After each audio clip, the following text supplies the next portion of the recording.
اللهم صل على محمد وعلى آل محمد كما صليت على إبراهيم وعلى آل إبراهيم إنك حميد مجيد. اللهم بارك على محمد وعلى آل محمد كما باركت على إبراهيم وعلى آل إبراهيم إنك حميد مجيد. رب اشرح لي صدري ويسر لي أمري واحلل عقدة من لساني يفقهوا قولي. بسم اللہ الرحمن الرحیم. وعن ابی سعد بن مالک بن سنان الخدری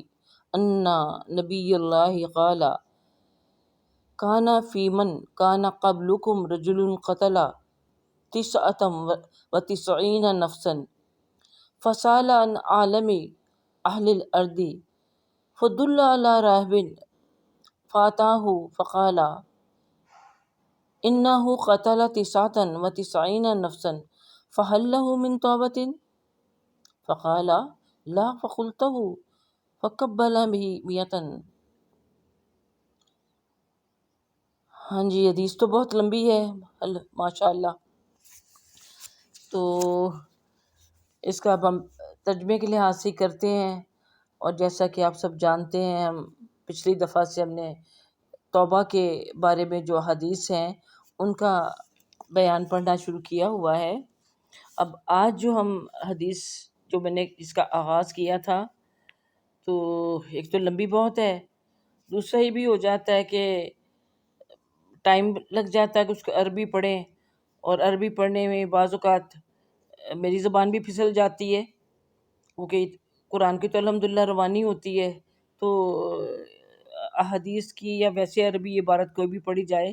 تو ذرا تھوڑی سی اس کی مشکل ہوتی ہے. تو بہرحال کہیں کہیں سے ہم پڑھا کریں گے، تو کہیں پھر ترجمے سے ہی گزارا کرتے ہیں. تو یہ حدیث جو ہے یہ آپ نے اپنی کلاسز میں بہت دفعہ یہ بھی سنی ہوئی ہے، لیکن ایگزیکٹ جو الفاظ ہیں ان میں نہیں سنی. تو چلیے آج ان الفاظ کے حوالے سے ہم اس کو سنتے ہیں اور سمجھتے ہیں. یہ حضرت ابو سعید خدری رضی اللہ تعالیٰ عنہ سے روایت ہے کہ آن حضرت صلی اللہ علیہ وسلم نے فرمایا کہ تم سے پہلے لوگوں میں ایک شخص نے 99 قتل کیے. عادی ہوتے ہیں لوگ قتل کرنے کے، ان کو احساس ہی نہیں ہوتا کہ جن کو ہم قتل کریں انسان ہے، کہ یہ کوئی گاجر مولی ہیں. ہمارے کراچی میں بھی ایسا ہی ہوا کرتا تھا، اللہ کا شکر ہے بہت حالات بدل گئے. اچھا جی، تو اسے جب قتل ہو گئے 99 تو اس کو پھر اس وقت احساس ہو گیا آخر 99 قتل کرنے کے بعد کہ میں نے کوئی غلط کام میں کرتا رہا ہوں. تو اس نے لوگوں سے علاقے کے کسی بڑے عالم کے متعلق دریافت کیا کہ مجھے بتایا جائے کہ کسی عالم کے پاس جا کے میں اب یہ مسئلہ اس کے آگے پیش کروں کہ اتنے زیادہ میں قتل کر چکا ہوں، تو مجھے اب کیا کرنا چاہیے. یعنی اس کے دل میں جو قتل وہ کرتا رہا ان کا احساس پیدا ہوا، اور اس کی تلافی کے لیے اس نے سوچا کہ میں کسی عالم سے رجوع کروں. تو لوگوں نے بجائے عالم کے کسی نے اس کو کسی راہب کا پتہ بتا دیا. جیسے آپ کو کوئی تکلیف ہو، آپ کسی ڈاکٹر کی تلاش میں ہوتے ہیں، تو آپ کو ایسی طرف گائیڈ کر دیا جاتا ہے کہ جی فلاں شخص جو ہے وہ یوں دم کرتا ہے، فلاں شخص ایسا کرتا ہے، بس ایک ہی دفعہ جاؤ وہاں یہ ہوگا. تو آپ کو دوسری راہ پہ ڈال دینا، یعنی جہاں سے صحیح علاج ہو سکتا تھا اس کی بجائے ایسی جگہ پہ کی طرف آپ کی رہنمائی کر دینا کہ جہاں پہ 100% یقین نہیں ہے کہ وہ جو ہے علاج ہے وہ ممکن ہے کہ نہیں. تو بہرحال جہاں بھی لوگوں سے پوچھو، تو انہوں نے پوچھا تو بجائے کسی عالم کے اس کو ایک راہب کا پتہ بتا دیا گیا. راہب کون ہوتا ہے؟ آپ نے قرآن پاک میں بہت دفعہ یہ لفظ پڑھا سنا ہے. تو راہب جو ہوتا ہے وہ عالم نہیں ہوتا، اتنا تو آپ کو پتہ ہے نا. راہب کون ہوتا ہے؟ جو کہ جن کو ہم اپنے حساب سے کہتے ہیں نا کہ تارک الدنیا درویش جو ہوتے ہیں. اسی راہب سے پھر یہ رہبانیت نکلی، جس کے بارے میں سورہ حدید میں اللہ تعالیٰ نے جس کا ذکر فرمایا کہ انہوں نے یہ جو کرسچنز انہوں نے خود ہی ایجاد کی ہوئی ہے. اس کا مطلب کیا ہوتا ہے کہ دنیا سے ہٹ کٹ کے دنیا کی لذتوں سے اپنے آپ کو بالکل الگ کر لینا. تو آپ کو پتہ ہے کہ دین اسلام میں تو ایسا سچ کچھ نہیں ہو، تو جو بھی انسان کی داعیات ہیں اس کے اندر اس کو اکنالج کیا جاتا ہے، ان کی تسکین کا سامان جائز راستوں سے اللہ بتاتے ہیں. بھوک کا داعیہ ہے، شہوت کا داعیہ ہے. ہاں، تو یہ اس طرح کی جو چیزیں ہیں ان کے لیے پھر اللہ تعالیٰ نے جائز آپ کو راستے بتائے ہوئے ہیں. اب یہاں کیا ہوا کہ یہ کسی نے ان کو کہہ دیا کہ بھی آپ اس کو کسی درویش کا پتہ دے دیا، راہب کا پتہ دے دیا. تو وہ اس کے راہب کے پاس چلا گیا اور جا کے اس سے دریافت کیا کہ اس نے 99 قتل کیے ہیں، کیا اس کی توبہ قبول ہو سکتی ہے؟ تو اس راہب نے جواب دیا کہ نہیں، اوئے تم نے کیا قتل کر دیا ہے؟ ایسا تو اب 99 قتل تمہاری توبہ کیسے قبول ہو سکتی ہے؟ اب یہ شخص جو مسئلہ پوچھنے کے لیے گیا تھا اس کو بڑا غصہ آیا، اور پہلے بھی لگتا ہے کہ اس کو چھوٹی چھوٹی باتوں پہ غصہ ہی آ جاتا رہا ہے، کہ لگتا ہے کہ اس کے اندر فطرت جو تھی وہ جوش مارتی تھی نیکی کے لیے، لیکن ماحول اس کو ایسا نہیں ملا ہوا تھا جس کی وجہ سے یہ اپنی راہ کے کانٹے ہٹانے کے لیے ان کو ختم ہی کر دیتا تھا. تو اسی طرح جب اس راہب نے کہا کہ تمہاری توبہ کیسے قبول ہو سکتی ہے، تو اس کو اس کی بات پہ بھی غصہ آ گیا اور اس کو بھی قتل کر دیا. چنانچہ اب پوری سینچری مکمل ہو گئی، یعنی 100 قتل اب مکمل ہو گئے. لیکن بے چینی جو دل کے میں لگی ہوئی تھی وہ اس کی بڑھ رہی تھی. اس نے پھر لوگوں سے پوچھا کہ مجھے بتاؤ، کسی عالم کا پتہ بتاؤ. آخر کسی اللہ والے کسی نے اس کو کسی عالم کا پتہ بتا دیا. اب یہ شخص جب عالم کے پاس گیا تو اس نے بھی جا کے وہی سوال کیا کہ میں نے تو اس طرح سے 100 قتل کر بیٹھا ہوں، کیا میری توبہ قبول ہو سکتی ہے؟ تو اس نے کہا کہ ہاں، اللہ اور اس کے بندے کی توبہ کے درمیان کون رکاوٹ ڈال سکتا ہے؟ نہیں، یہ تو بندے کا حق ہے کہ وہ جب اس سے غلطی ہو جائے، خطا ہو جائے، تو وہ اللہ کی طرف رجوع کرے. اگر تم ایسا کرو گے تو تمہارا مسئلہ حل ہو جائے گا. اس نے خیر وہ طریقہ بھی بتایا کہ کیا کرو، لیکن اس سے پہلے میں آپ کو پھر جیسے احبار کے بارے میں بتایا، راہب کے بارے میں بتایا، اسی طرح جو عالم ہے اس میں اور راہب میں کیا فرق ہے یہ پہلے بتاؤں گی. اب قرآن میں جب آپ پڑھتے ہیں تو عالم احبار کو کہا گیا ہے. تو احبار کون ہوتے ہیں، عالم کون ہوتے ہیں؟ جو بہت زیادہ عبادت تو نہیں کرتے مگر دین کے لیے، دین سیکھنے کے لیے، اس کے حصول کے لیے علم سے ان کو بڑا شغف ہوتا ہے کہ وہ اس دین کے بارے علم حاصل کرنے کا ان کو بہت شوق ہوتا ہے. اس لیے نبی کریم صلی اللہ علیہ وسلم نے فرمایا ہے کہ ایک عالم 70 عابدوں پر بھاری ہے. وہ کس طرح سے کہ اگر 70 عابد مل کر دن رات اللہ کی عبادت کرتے رہیں اور دوسری طرف ایک شخص علم سیکھنے سکھانے میں لگا رہے، تو اس ایک بندے کی جو عمل ہے ان 70 بندوں کے عمل سے زیادہ ہو جاتا ہے. اسی طرح ایک اور بھی حدیث کا حوالہ دے دیتے ہیں کہ رسول اللہ صلی اللہ علیہ وسلم نے فرمایا کہ ایک عالم کی حیثیت ستاروں کے مقابلے میں چاند کی سی ہے. ہاں، کہ ایک عالم آسمان پر چھائے، یعنی جو آپ کو جگمگاتے ستارے نظر آتے ہیں، سینکڑوں، ہزاروں نہیں، لاکھوں، کروڑوں، اربوں کی تعداد میں ہوتے ہیں، لیکن ان کی روشنی جو ہے بڑی مدھم ہوتی ہے. ہر کوئی اپنی اپنی جگہ روشنی دے تو رہا ہے، لیکن اتنی نہیں کہ اس سے ایک جہان روشن ہو سکے، کیونکہ وہ بکھرے ہوئے ہیں.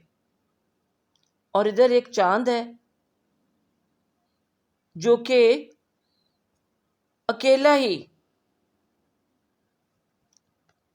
اتنی روشنی دے رہا ہے جتنی کہ وہ سارے ستارے مل کے بھی نہیں دے سکتے. حالانکہ دیکھا جائے تو چاند جو ہے اس کا حجم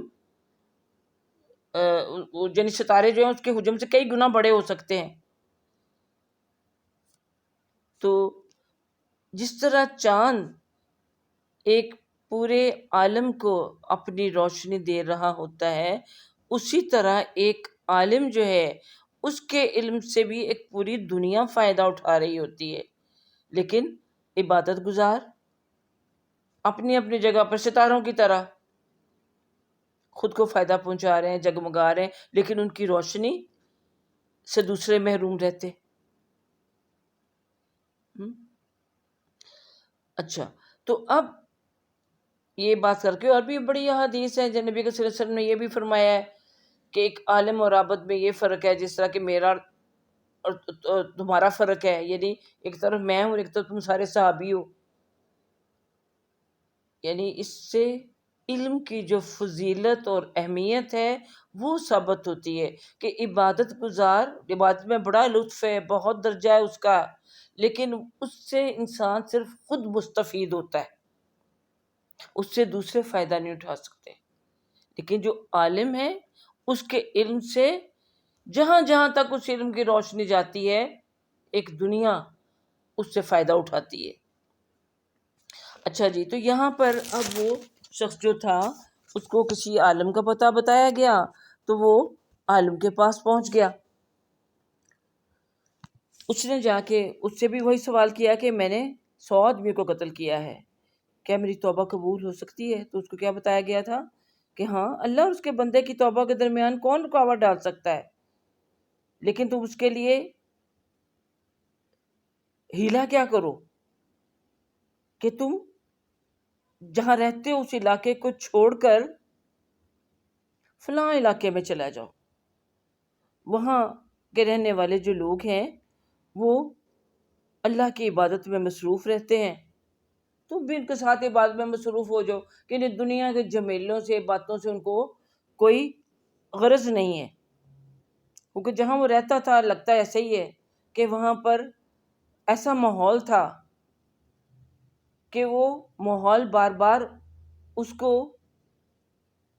اکسا دیتا تھا کہ جہاں کوئی شخص ناپسندیدہ عمل کرتا تھا اس سے گوارا نہیں ہوتا تھا اور یہ اس کا پتہ ہی کاٹ دیتا تھا. کیونکہ پھر وہی بات ہے کہ لگتا ہے کہ بائی نیچر یہ شخص اچھا تھا، ماحول اس کو اچھا نہیں ملا ہوا تھا اور وہ ماحول اس کو مجبور کر دیتا تھا کہ وہ یہ اتنا بڑا اقدام اٹھا لے. دیکھیے ہمیں سے بھی بہت سے لوگ ہوتے ہیں اپنے گھر والوں سے ان کی بن نہیں آتی، گھر آتے ان کا مزاج خراب ہو جاتا ہے، ہر ایک سے الجھتے ہیں، لڑتے ہیں. لیکن جیسے دوستوں کی محفل میں جاتے ہیں، رشتہ داروں کی محفل میں ہوتے تھے، لگتا ہے یہ کوئی اور ہی شخص ہے. کیونکہ گھر کے اندر اس کے لیے وہ اس کو موافقت حاصل نہیں ہوتی، اس کی مرضی کے مطابق سب کچھ نہیں چل رہا ہوتا، اس لیے وہ گھر میں جو ہے اس کی طبیعت جھنجھلا جاتی ہے. باہر تھوڑی دیر کے لیے جانا، لوگوں سے ملنا، کر کے ہو کے آ جانا، اور وہاں بڑے اچھے وہ ہوتے ہیں. تو ماحول کا اثر یقیناً انسان کے اوپر ہوتا ہے. اچھا جی، تو اب اس نے اس کو یہی نصیحت کی کہ تم یہاں رہو ہی نہ، چھوڑ دو، وہ جگہ ہی چھوڑ دو. اب دیکھیے ہجرت کا بھی تو یہی سے کانسیپٹ نکلتا ہے نا کہ وہ جگہ جہاں تم عبادت نہیں کر سکتے، جہاں یکسوئی کے ساتھ تم آپس میں کوئی باجماعت کوئی تمہارا یعنی کوئی اجتماع نہیں تمہارا ہو سکتا، تم کھلم اپنے دین کے اوپر عمل درآمد نہیں کر سکتے، ہر وقت تمہیں خوف لاحق رہتا ہے. چھوڑو اس جگہ کو اور جاؤ سکون سے جا کے وہاں تو کم از کم یہ اپنا اللہ کو تو تم یاد کر سکو گے، اپنی مرضی سے تو جا کر رہ سکو گے، تو یہ ہجرت کا بھی باعث یہ چیز بنتی ہے۔ اچھا جی، تو اس کو بھی اس نے یہی مشورہ دیا کہ تم فلاں ایسی جگہ چل دو، یعنی وہ جگہ چھوڑ دو۔ دیکھیے نا، یہ بڑا فرق پڑ جاتا ہے، بات سے بات آگے نکل آتی ہے کہ نبی صلی اللہ علیہ وسلم نے تو کہا نا کہ جب تمہیں غصہ آ رہا ہو، اگر تم چل رہے ہو تو بیٹھ جاؤ، بیٹھے ہو تو یعنی کھڑے ہو جاؤ، کھڑے ہو تو بیٹھ جاؤ، بیٹھے ہو تو لیٹ جاؤ، یعنی اپنا پہلو ہی بدل لو۔ اگر لیٹے ہوئے غصہ آ رہا ہے، پہلو بدلو۔ اب دیکھیے اکثر لوگ غصے میں تیز تیز چلنا شروع ہو جاتے ہیں، اس سے کیا ہوتا ہے، غصہ جو ہوتا ہے ریلیز ہو جاتا ہے، چینج ہو جاتی ہے۔ نبی صلی اللہ علیہ وسلم کا تو اپنے آپ کو ماحول سے الگ کرنے کے لیے نماز ایک بہترین ہتھیار تھا، کہ کوئی پریشانی ہوتی، کوئی غم ہوتا، نماز شروع کر دیتے۔ اب اس سے کیا تھا، توجہ نماز کی طرف ہو جاتی، اور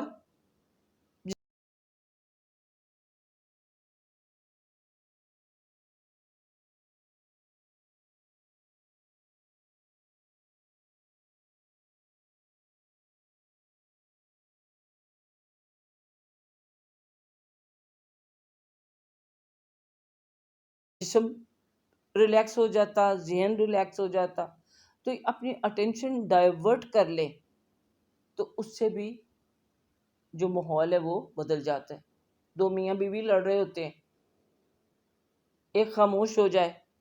یا اپنی توجہ دوسری طرف کر کے کسی اور بچے سے یا کسی کو بات کرنے لگے، تو اگلا بولتا رہتا ہے، بول بول کے چپ کر جاتا ہے۔ تو یہ چیزیں ہمیں بھی اپنانی چاہیے۔ اچھا جی، تو یہاں اس نے یہی مشورہ دیا کہ تم وہاں چلے جاؤ۔ ابھی وہ آدھے راستے میں پہنچا تھا کہ اسے موت آ گئی، اللہ کا حکم۔ اس کے متعلق اب جب موت آ گئی، اب آپ کو پتا ہے کہ جب موت آ جاتی ہے کسی کی، تو اس کو لینے کے لیے اسی قسم کے فرشتے آتے ہیں جیسے کہ اس شخص کے اعمال ہوتے ہیں۔ اچھا انسان ہوتا تو رحمت کے فرشتے آتے ہیں، اچھا نہیں ہوتا تو پھر وہ عذاب کے فرشتے آتے ہیں۔ اب جب اس کی موت آ گئی تو یہ دونوں قسم کے فرشتے آ گئے اور آپس میں آ کے جھگڑنے لگے۔ رحمت کے فرشتوں کہنے لگے کہ یہ ہمارا حق ہے کہ اس کو لے کے ہم جائیں، کیونکہ یہ دل سے تائب ہو کر توبہ کر کے اللہ کی طرف متوجہ ہوا، تو اب اس کی یعنی اسے اللہ سے توبہ کر لی ہے، اس لیے ہمارا حق ہے کہ ہم اس کی روح ہم قبض کریں۔ عذاب کے فرشتوں نے کہا کہ ابھی تو اس نے ایک بھی نیکی کا کام نہیں کیا، ہاں، اس لیے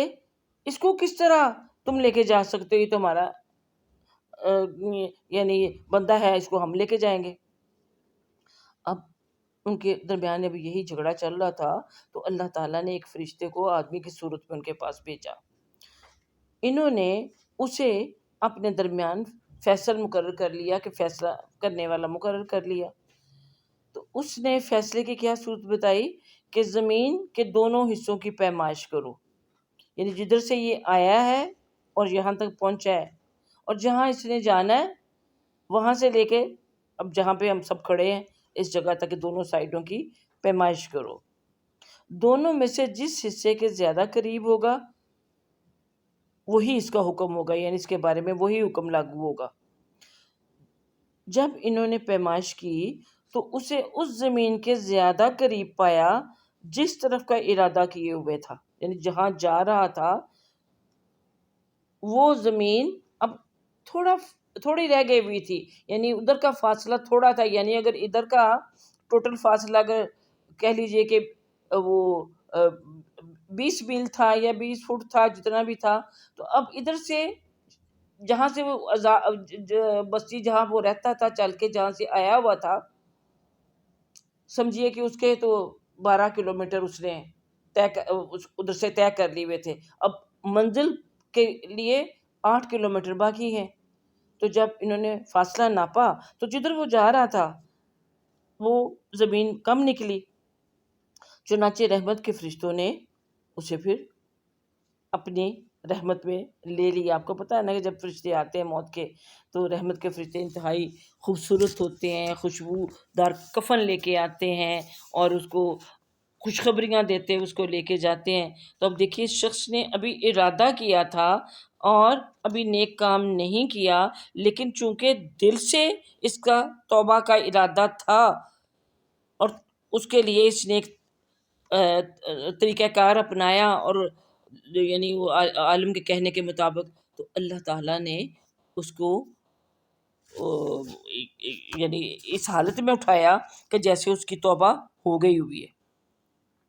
اب دیکھیے بخاری شریف کی ایک اور روایت ہے جس میں یہ بھی اضافہ کیا گیا ہے کہ اللہ نے اس زمین کو حکم دیا۔ اب یہ لازمی نہیں کہ وہ اتنا فاصلہ طے کرایا ہوا تھا، بلکہ اللہ جو چاہے وہ کر سکتا ہے، وہ قادر مطلق ہے۔ اس نے زمین کو حکم دیا، یعنی اللہ نے اس شخص کی توبہ قبول کر لی ہوئی تھی، جس کی وجہ سے اللہ نے اس زمین کو حکم دیا کہ تو دور ہو جا، اور دوسری کو فرمایا کہ تو قریب ہو جا، اور پھر اس کے بعد ان کی پیمائش کی گئی۔ چنانچہ وہ جو زمین تھی، جیسے دوسری روایت میں آپ کو بتایا جا رہا ہے کہ وہ جس طرف اس نے جانا تھا ادھر کا فاصلہ ایک بالشت کم نکلا، اور چنانچہ اس بنا پر اس کو بخش دیا گیا۔ اب ایک اور روایت میں، یعنی دیکھیے اب یہی بات ہے کہ حدیث ایک ہے، مختلف مواقع پر آپ صلی اللہ علیہ وسلم نے جب اس کو بیان کیا، اور جس طرح کہ میں نے آپ کو کہا کہ آپ صلی اللہ علیہ وسلم کی جو 23 برس کی زندگی تھی یہ نبوت کی، تو اس کے اندر اب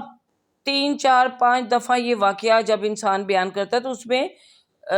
کچھ نہ کچھ فرق آ جاتا ہے بیان کرتے ہوئے، یا اللہ کی طرف سے اللہ پاک سجھا جاتا ہے اس کی مختلف جو تعویلیں ہیں۔ تو اب ایک اور جو روایت ہے اس میں یہ بھی ہے کہ جب یہ فرشتے لڑ رہے تھے آپس میں کہ کدھر لے کے جائیں، تو اس شخص نے، حالانکہ یہ جان کنی کے عالم میں تھا، یہ تھوڑا سا کھسک کے اپنے سینے کے اوپر،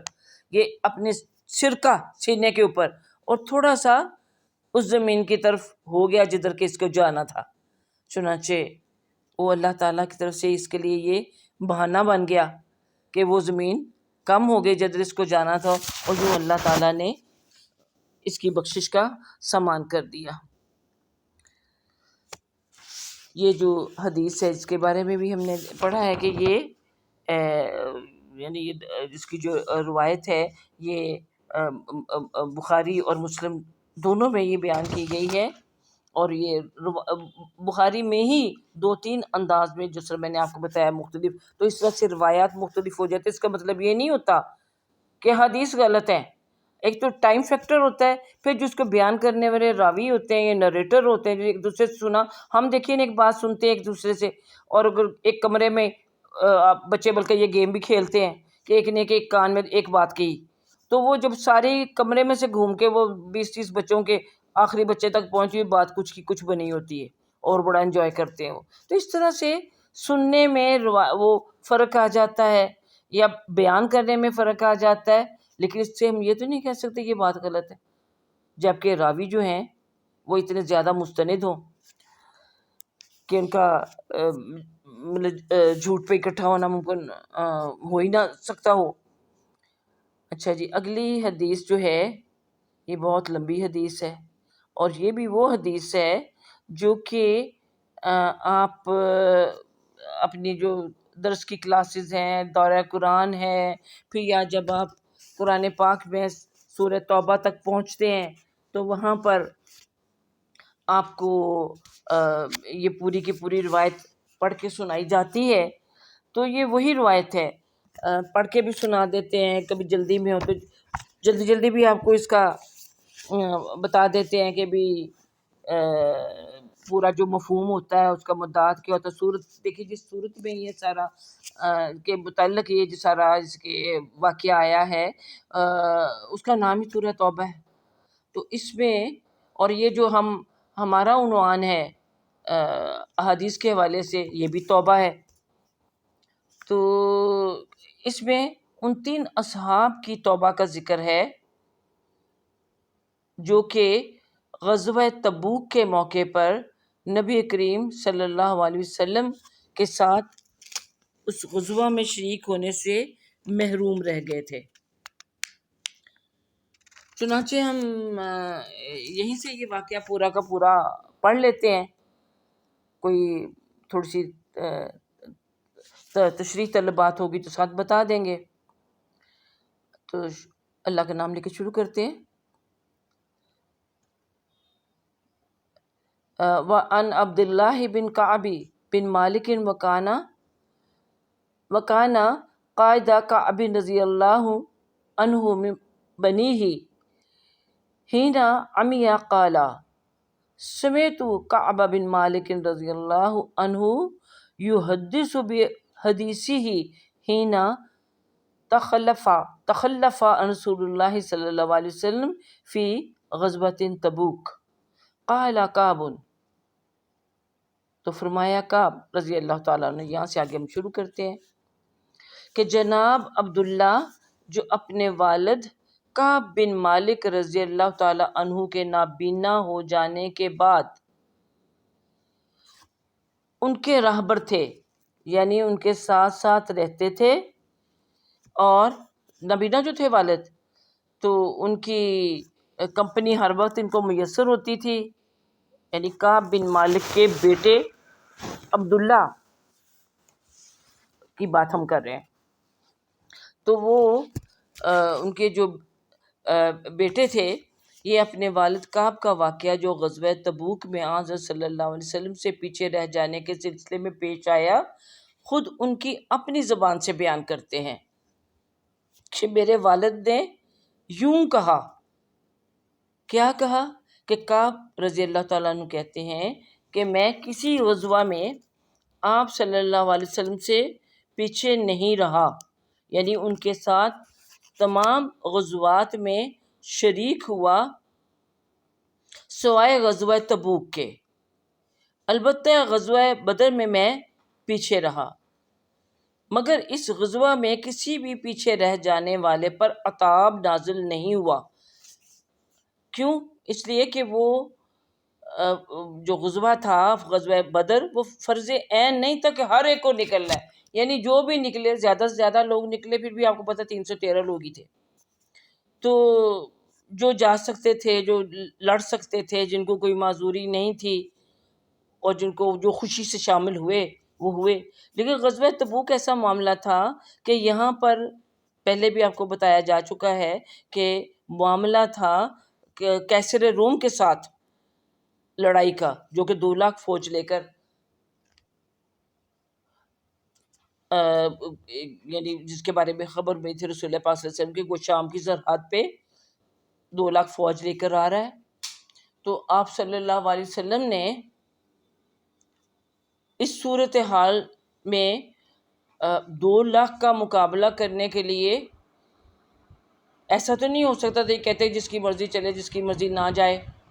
تو آپ صلی اللہ علیہ وسلم نے اس غزوہ کو فرض عین قرار دے کر کہ ہر قابل جنگ مرد جو ہے اس کو چاہیے کہ وہ نکلے، کہ اس وقت کفر اور اسلام کا مقابلہ جو ہے وہ یعنی فیصلہ کن ہونے والا ہے، تو زیادہ سے زیادہ نفری کی ضرورت ہے، لہٰذا جس کو کوئی حقیقی عذر نہ ہو وہ جائے۔ لیکن معاملہ کیا تھا آپ کو پہلے بھی بتایا جا چکا ہے کہ اس کو جیش العسرہ کہتے ہیں، انتہائی تنگی کا سفر تھا، اور تقریباً 700 میل کا سفر، سوچئے گرمی کا زمانہ، صحرائی سفر، سواریاں ناپید، بہت کم، راشن بہت کم، کہ بعض روایات میں آتا ہے کہ ایک ایک کھجور 2 صحابہ میں تقسیم کی جاتی تھی بطور راشن، یعنی پورے دن میں آدھی کھجور۔ یہ تو اللہ کی رحمت تھی نا جو ان کو چلاتی تھی، اور پانی کی اس قدر کمی کہ ایسی بھی صورت ہوگی کہ بعض دفعہ اونٹ کی آلائشوں تک کو استعمال کرنا پڑ گیا۔ تو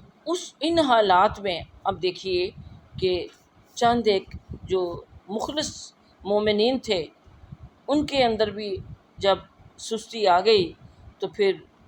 کس طرح کا معاملہ بنا۔ تو جیسا کہ آپ کو بتایا جا رہا تھا کہ یعنی کعب بن مالک رضی اللہ تعالیٰ کہتے ہیں کہ سوائے غزوہ بدر کے، کہ اس میں ہماری اپنی چوائس تھی، اب یہاں بتایا نہیں گیا کہ کیا وجہ تھی کہ یہ پیچھے رہ گئے تھے، لیکن یہ نہیں شامل ہوئے تھے، باقی غزوہ احد، خندق وغیرہ یا خیبر جتنی بھی ان میں شامل ہوئے ہوں گے۔ تو فرمایا کہ اس غزوہ میں بدر میں کسی بھی پیچھے رہ جانے والے پر عذاب نازل نہیں ہوا، کہ کو سزا نہیں کوئی دی گئی، کیونکہ حضرت صلی اللہ علیہ وسلم اور مسلمان قریش کے قافلے کا قصد کر کے نکلے، کہ نکلے کس ارادے سے تھے؟ اگر آپ کو یاد ہو تو یہی کہ وہ جو ابو سفیان تجارتی قافلہ لے کے شام سے مکہ جا رہا تھا اور راستے میں مدینہ پڑتا تھا، تو زیادہ تر مسلمانوں کی رائے تھی کہ قافلے پر حملہ کر کے اس کو لوٹ لیا جائے، لیکن دوسری طرف کچھ کی رائے تھی کہ نہیں، قافلے کی طرف جانے کے بجائے بدر میں جہاں کہ ہمیں چیلنج کیا گیا ہے وہاں جایا جائے۔ بہرحال اب یہاں موقع تو نہیں ہوتا کہ پورا یہ جو غزوات ہیں ان کا تفصیل سے ذکر کیا جائے، تو یہ کعب بن مالک کے جو الفاظ ہیں ان کو میں دہرا رہی ہوں کہ حضرت صلی اللہ علیہ وسلم مسلمان قریش کے قافلے کا قصد کر کے نکلے تھے قافلے کو لوٹنے کے لیے۔ اللہ تعالیٰ نے اپنی قدرت سے بغیر کسی کا قول و قرار کے ان کو ان کے دشمنوں کے ساتھ جمع کر دیا، کہ قافلے کو لوٹنے کے بجائے حالات ایسے ہوئے کہ دشمنوں کے ساتھ آمنا سامنا کرنا پڑ گیا۔ جبکہ وہ کہتے ہیں کہ میرا تو کردار اسلام میں داخل ہونے کے بعد ایسا رہا تھا کہ نہ صرف یہ کہ جنگوں میں بھی شامل ہوتا رہا، بلکہ بیعت عقبہ ثانیہ کی رات جب ہم نے حضرت صلی اللہ علیہ وسلم کے ساتھ اسلام پر عہد و پیمان باندھا تو میں اس میں موجود اور حاضر تھا، اور مجھے تو بدر کی حاضری سے بڑھ کر وہ حاضری محبوب ہے۔ کہ جب یہ بیعت عقبہ اولیٰ یہ حج کے موقع پر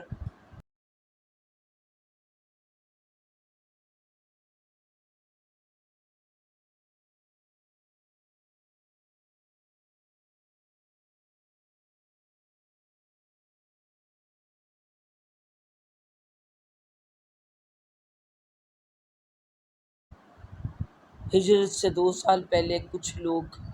مدینہ سے جو آئے ہوئے تھے حج کے لیے، ان سے اس اقوا گھاٹی کو کہا جاتا ہے، یہاں ملاقات ہوئی تھی مسلمانوں کے، نبی کریم صلی اللہ علیہ وسلم نے ان کو اسلام کی دعوت دی تھی، تو یہ لوگ واپس گئے، انہوں نے جا کے دوسرے لوگوں سے مشورہ کیا، تو اگلے سال یہ بیعت عقبہ ثانیہ جس کو کہا گیا ہے، تو اس میں اگلے سال پھر یعنی 13 نبوی کی بات ہے کہ 73 مرد اور 2 عورتیں نبی کریم صلی اللہ علیہ وسلم سے ملاقات کے لیے یثرب سے حج کے موقع پر یہاں پر مکہ کے قریب یہ پہنچے، اور آپ صلی اللہ علیہ وسلم کو دعوت دی کہ آپ یثرب آ جائیں، اور آپ کو ملتا ہے تاریخی کتابوں میں کہ کس طرح ان لوگوں نے آپ صلی اللہ علیہ وسلم سے عہد کیا تھا کہ ہم آپ کے اوپر کس طرح سے اپنی جانیں نثار کریں گے اور کس طرح سے آپ کو کا ساتھ دیں گے، تو آپ صلی اللہ علیہ وسلم نے اس کے بعد ہی پھر ہجرت کا ارادہ فرمایا تھا۔ تو یہ کہتے ہیں کعب بن مالک کہ اس بیعت میں میں بھی موجود تھا اور حاضر تھا، اور مجھے تو بدر کی حاضری یعنی بدر سے اگر میں جانے سے اگر میں محروم رہ گیا تھا تو یہ بیعت عقبہ ثانیہ جو تھی اس کی حاضری مجھے بدر کو مس کرنے سے بھی زیادہ پیاری ہے۔ اگرچہ لوگوں میں تذکرہ اور شہرت غزوہ بدر کی زیادہ ہے، تو کہنے لگے کہ میرا واقعہ کچھ اس طرح ہے جبکہ میں غزوہ تبوک میں حضرت صلی اللہ علیہ وسلم سے پیچھے رہ گیا، میں پہلے کبھی اتنا تو نومند اور خوشحال نہیں تھا جتنا کہ اس غزوہ کے وقت تھا۔ کون سے غزوہ؟ غزوہ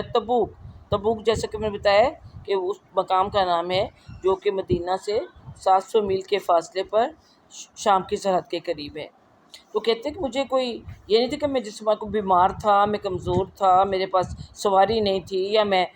پیسے نہیں تھے، سب کچھ تھا۔ تو وجہ کیا تھی وہ آگے خود ہی بتاتے ہیں۔ وہ کہتے ہیں کہ میں اللہ کی قسم اس سے پہلے 2 سواریاں بھی میرے ہاں اکٹھی نہ ہوئی تھی، جبکہ اس غزوہ کے وقت میرے پاس 2 سواریاں موجود تھیں۔ اس کے علاوہ آپ نے پچھلے حدیث آپ کو پڑھ کے سنائی تھی نا، کچھ لوگ کہ روتے ہوئے واپس لوٹے کہ ہمارے پاس سواریاں نہیں، ہم آپ کے ساتھ نہیں جا سکتے۔ تو نبی صلی اللہ علیہ وسلم نے کہا تھا کہ کوئی وہ شخص جو ایسے ہیں وہ تمہارے ساتھ ہی، یعنی یہ جو سفر تم نے کیا تبوک تک کا، غائبانہ طور پر تمہارے ساتھ رہے ہیں وہ اپنی نیت اور ارادے کی وجہ سے، اور یہ کہتے ہیں میرے پاس سب کچھ تھا۔ تو آپ کہتے ہیں کہ اس وقت میرے پاس 2 سواریاں موجود تھیں۔ اس کے علاوہ آپ صلی اللہ علیہ وسلم جس غزوہ کے لیے تشریف لے جاتے تو آپ صلی اللہ علیہ وسلم غزوہ کے سلسلے میں توریہ فرماتے، یعنی یہ کہتے کہ جانا، جدھر جانا ہوتا اس کا سیدھا نہیں بتاتے کہ ہم وہاں جا رہے ہیں، بلکہ کوئی ایسے الفاظ استعمال کرتے کہ مقصد بھی پورا ہو جاتا کہ ہم کہاں جا رہے ہیں، اور لوگوں پہ کھل کے واضح بھی نہ ہوتا کہ آپ کہاں جانے کا ارادہ رکھتے ہیں، کیونکہ اس طرح بات یہ تھی کہ دشمنوں میں کو خبر ہو جاتی تو پھر ان کا یہ مہم ناکام ہو جاتی، تو اس لیے اس کو آپ خفیہ رکھتے تھے، اپنے تک محدود رکھتے تھے۔ لیکن چونکہ تمام صحابہ کرام رضی اللہ تعالیٰ آپ سے ان کی بیعت تھی، ان کا عہد تھا، تو جدھر بھی آپ لے جاتے وہ جانے کو تیار تھے۔ تو کہتے ہیں کہ لیکن اس وقت کہتے ہیں غزوہ تبوک کے موقع پر رسول اللہ صلی اللہ علیہ وسلم نے یہ غزوہ فرمایا تو وہ سخت گرمی کا زمانہ تھا، اور سفر بھی دور دراز اور بیابانوں کا درپیش تھا، اور بہت زیادہ تعداد والے دشمن کا سامنا تھا۔ اس لیے آپ صلی اللہ علیہ وسلم نے بجائے توریہ یعنی ڈھکی چھپی بات کرنے کے مسلمانوں کے سامنے وضاحت سے بیان فرما دیا تاکہ وہ اچھی طرح اس غزوے کے سلسلے میں تیاری کر لیں۔ اس طرح آپ نے اس جانب کی بھی وضاحت کر دی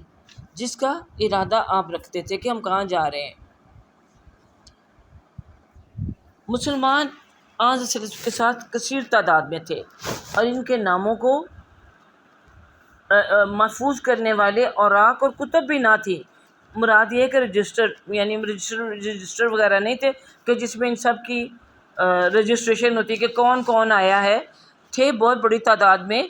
لیکن کچھ ایسا کچھ سلسلہ تو تھا نہیں کہ بھی وہ باقاعدہ ان کی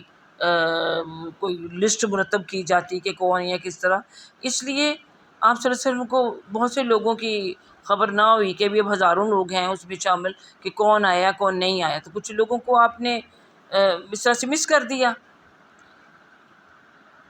تو چنانچہ وہ حضرت کعب کہتے ہیں کہ اگر کوئی شخص لڑائی سے غائب رہنے کا ارادہ بھی کرتا تو وہ یہ گمان کرتا کہ اس کا معاملہ حضرت صلی اللہ علیہ وسلم پر مخفی رہے گا، کہ ان کو کیا پتہ چلے گا کہ انہوں نے نام تھوڑی لکھے ہوئے ہیں کہ کون کون گیا ہے، تو اگر ہم میں سے کوئی پیچھے رہ بھی گیا تو ان کو کون سا پتہ چلے گا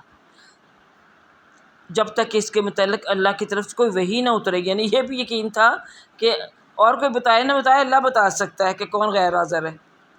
آن صلی اللہ علیہ وسلم نے یہ غزوہ اس موسم میں فرمایا جب پھل پک چکے تھے اور سائے پسند آنے لگے تھے، یعنی اتنی گرمی کہ پھل کون سے، کھجور، اس کا سیزن تھا، پھل تیار تھے، بس فصل کٹنے کی دیر تھی، اور گرمی اتنی تھی کہ سائے پسند آنے لگے تھے کہ سائے بغیر اب گزارا نہیں ہوتا تھا۔ ہر کوئی، یعنی ہم بھی دیکھتے ہیں آج کل کا جیسا موسم ہے تو گرمی میں چلنا یا کام کرنا بڑا مشکل ہوتا ہے۔ تو وہ کہتے ہیں کہ میرا میلان طبعی ان کی طرف تھا، ہاں، کہ آپ صلی اللہ علیہ وسلم اور مسلمانوں نے آپ صلی اللہ علیہ وسلم کے ساتھ تیاری کی۔ میں صبح سویرے، اچھا یہ جو پیچھے میں نے لفظ بتایا اس کی یہ کہ میرا ملان کس طرف تھا کہ میں پیچھے رہوں، آرام سے اپنی فصلیں کاٹوں اور سائے میں زندگی گزاروں اتنی گرمی میں، اتنا لمبا سفر۔ یہ تصور کریں نا ذرا کہ جیسے لاہور سے کراچی آپ کو جانا ہو اونٹوں پر، اور سارے کا سارا راستہ صحرائی ہو۔ آن صلی اللہ علیہ وسلم نے اور مسلمانوں نے آپ صلی اللہ علیہ وسلم کے ساتھ تیاری شروع کر دی۔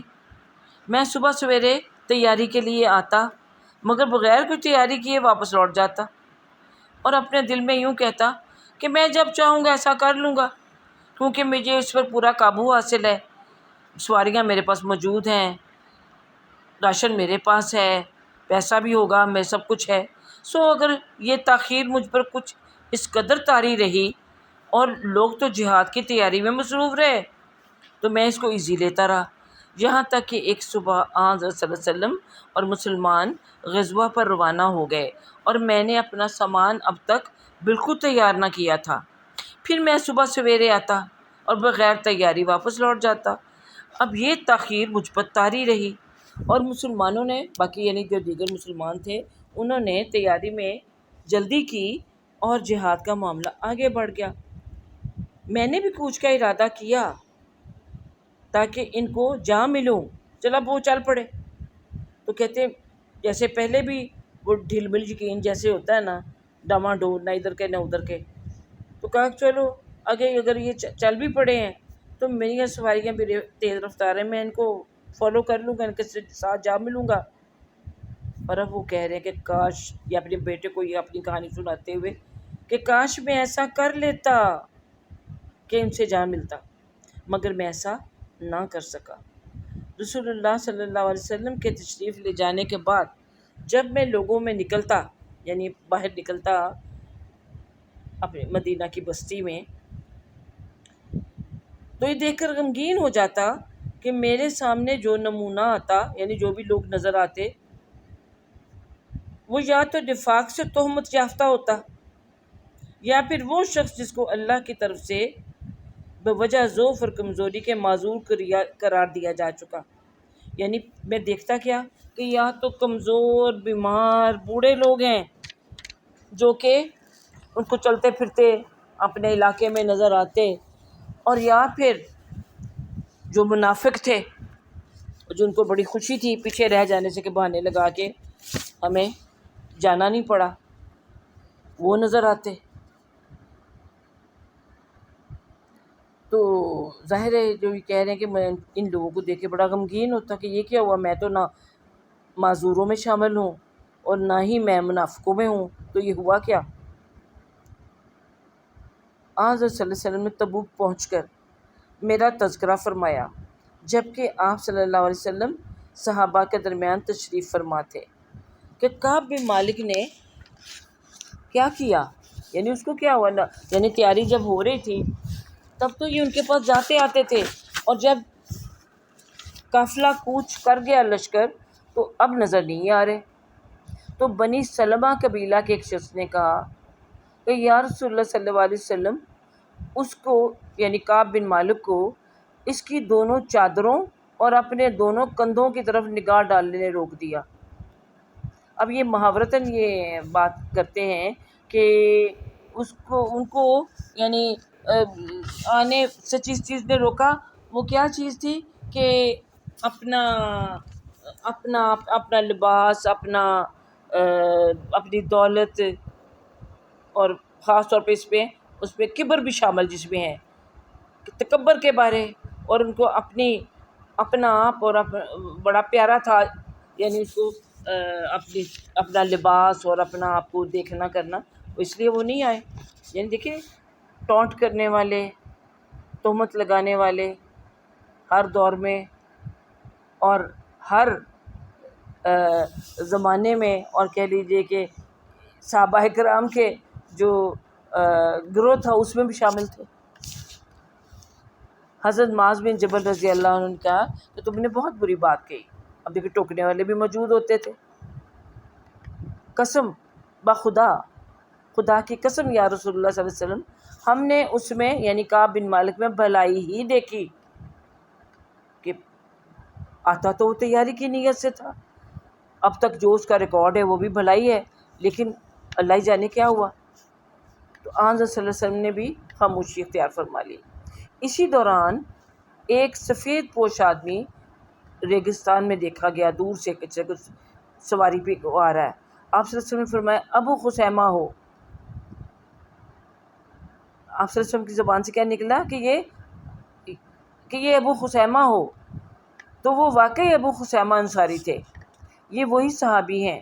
جنہوں نے 100 کھجور صدقہ کی تو منافقین نے ان پر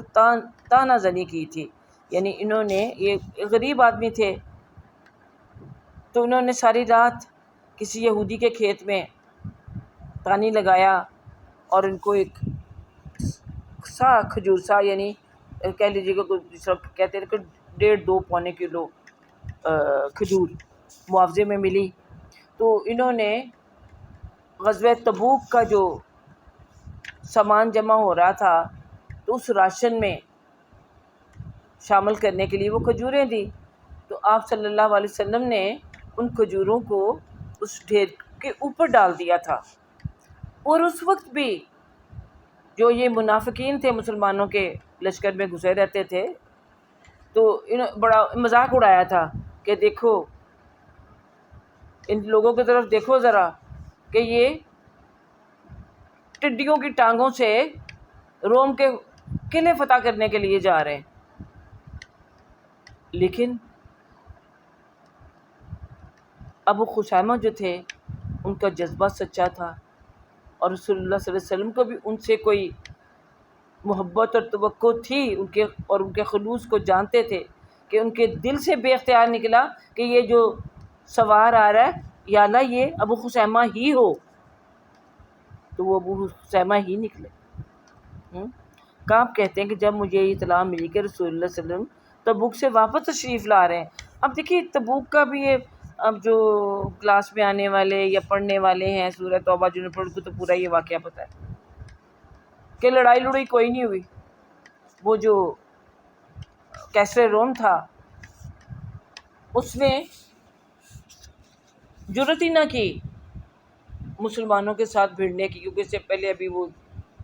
وہ دیکھ چکا تھا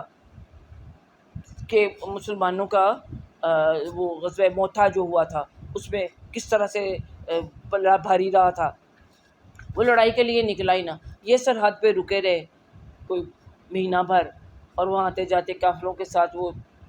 بین الاقوامی شاہراہ پہ اس وقت یہ لوگ موجود تھے، تو وہاں سے تجارت کرتے رہے، اور اس کے بعد یہ خیر خیریت سے واپس آ گئے۔ اب جب یہ لوگ واپس آ گئے، اور یہ کعب بن مالک کہتے ہیں کہ جب مجھے یہ اطلاع ملی کہ رسول اللہ صلی اللہ علیہ وسلم تبوک سے واپس تشریف لا رہے ہیں تو مجھ پر غم چھا گیا کہ میں اب کیا کروں گا، اور جھوٹے بہانے ذہن میں لانے لگا اور کہنے لگا کہ کس طرح کل آپ صلی اللہ علیہ وسلم کی ناراضگی سے نکلوں، کیا کروں میں کہ آپ تو ناراض ہوں گے۔ اس سلسلے میں اپنے اقارب میں سے صاحب الرائے افراد سے مشورے میں مدد کی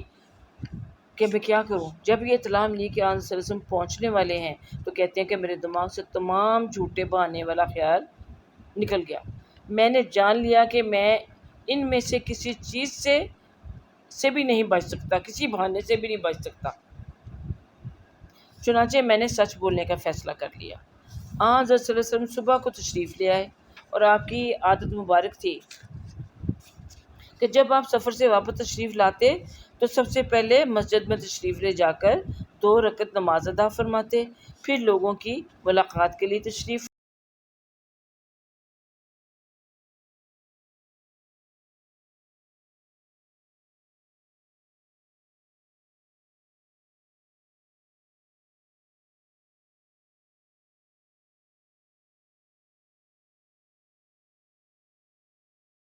فرما ہوتے۔ جب آپ نماز سے فارغ ہو چکے تو پیچھے رہ جانے والے قسمیں اٹھا کر معذرتیں پیش کرنے لگے۔ اب جو پیچھے رہ گئے ہوئے تھے وہ جو منافقین وغیرہ جو تھے، اب وہ آئے اور انہوں نے اپنے کچھ نے تو پہلے ہی جانے سے بھی پہلے معذرتیں پیش کر کے اپنے آپ کو چھٹی دلوا لی ہوئی تھی، اور کچھ اب سامنے آ رہے ہیں کہ بھی یہ ہو گیا وہ ہو گیا۔ تو ان کی تعداد کہتے ہیں کچھ 80 سے زیادہ تھی۔ حضرت صلی اللہ علیہ وسلم نے ان کے ظاہری عذر کو قبول فرما کر ان سے بیعت لے لی کہ ٹھیک ہے، اب دیکھیے کسی کے ماتھے پہ تو نہیں لکھا ہوتا کہ یہ دل سے مسلمان ہے کہ نہیں ہے، اور زبانی اگر وہ دعویٰ کر رہا ہے تو آپ نے ان سے بیعت لے لی اور ان کے لیے استغفار بھی فرما دیا، اور ان کے باطن کا معاملہ اللہ تعالیٰ کے حوالے کر دیا۔ تو کہتے ہیں کعب بن مالک، میں نے حاضر ہو کر جب سلام عرض کیا تو آپ صلی اللہ علیہ وسلم نے ناراضگی بھرا تبسم فرمایا، یعنی مسکرایا تو صحیح میرے سلام کے جواب میں، مگر ناراض سے نظر آئے۔ پھر ارشاد فرمایا،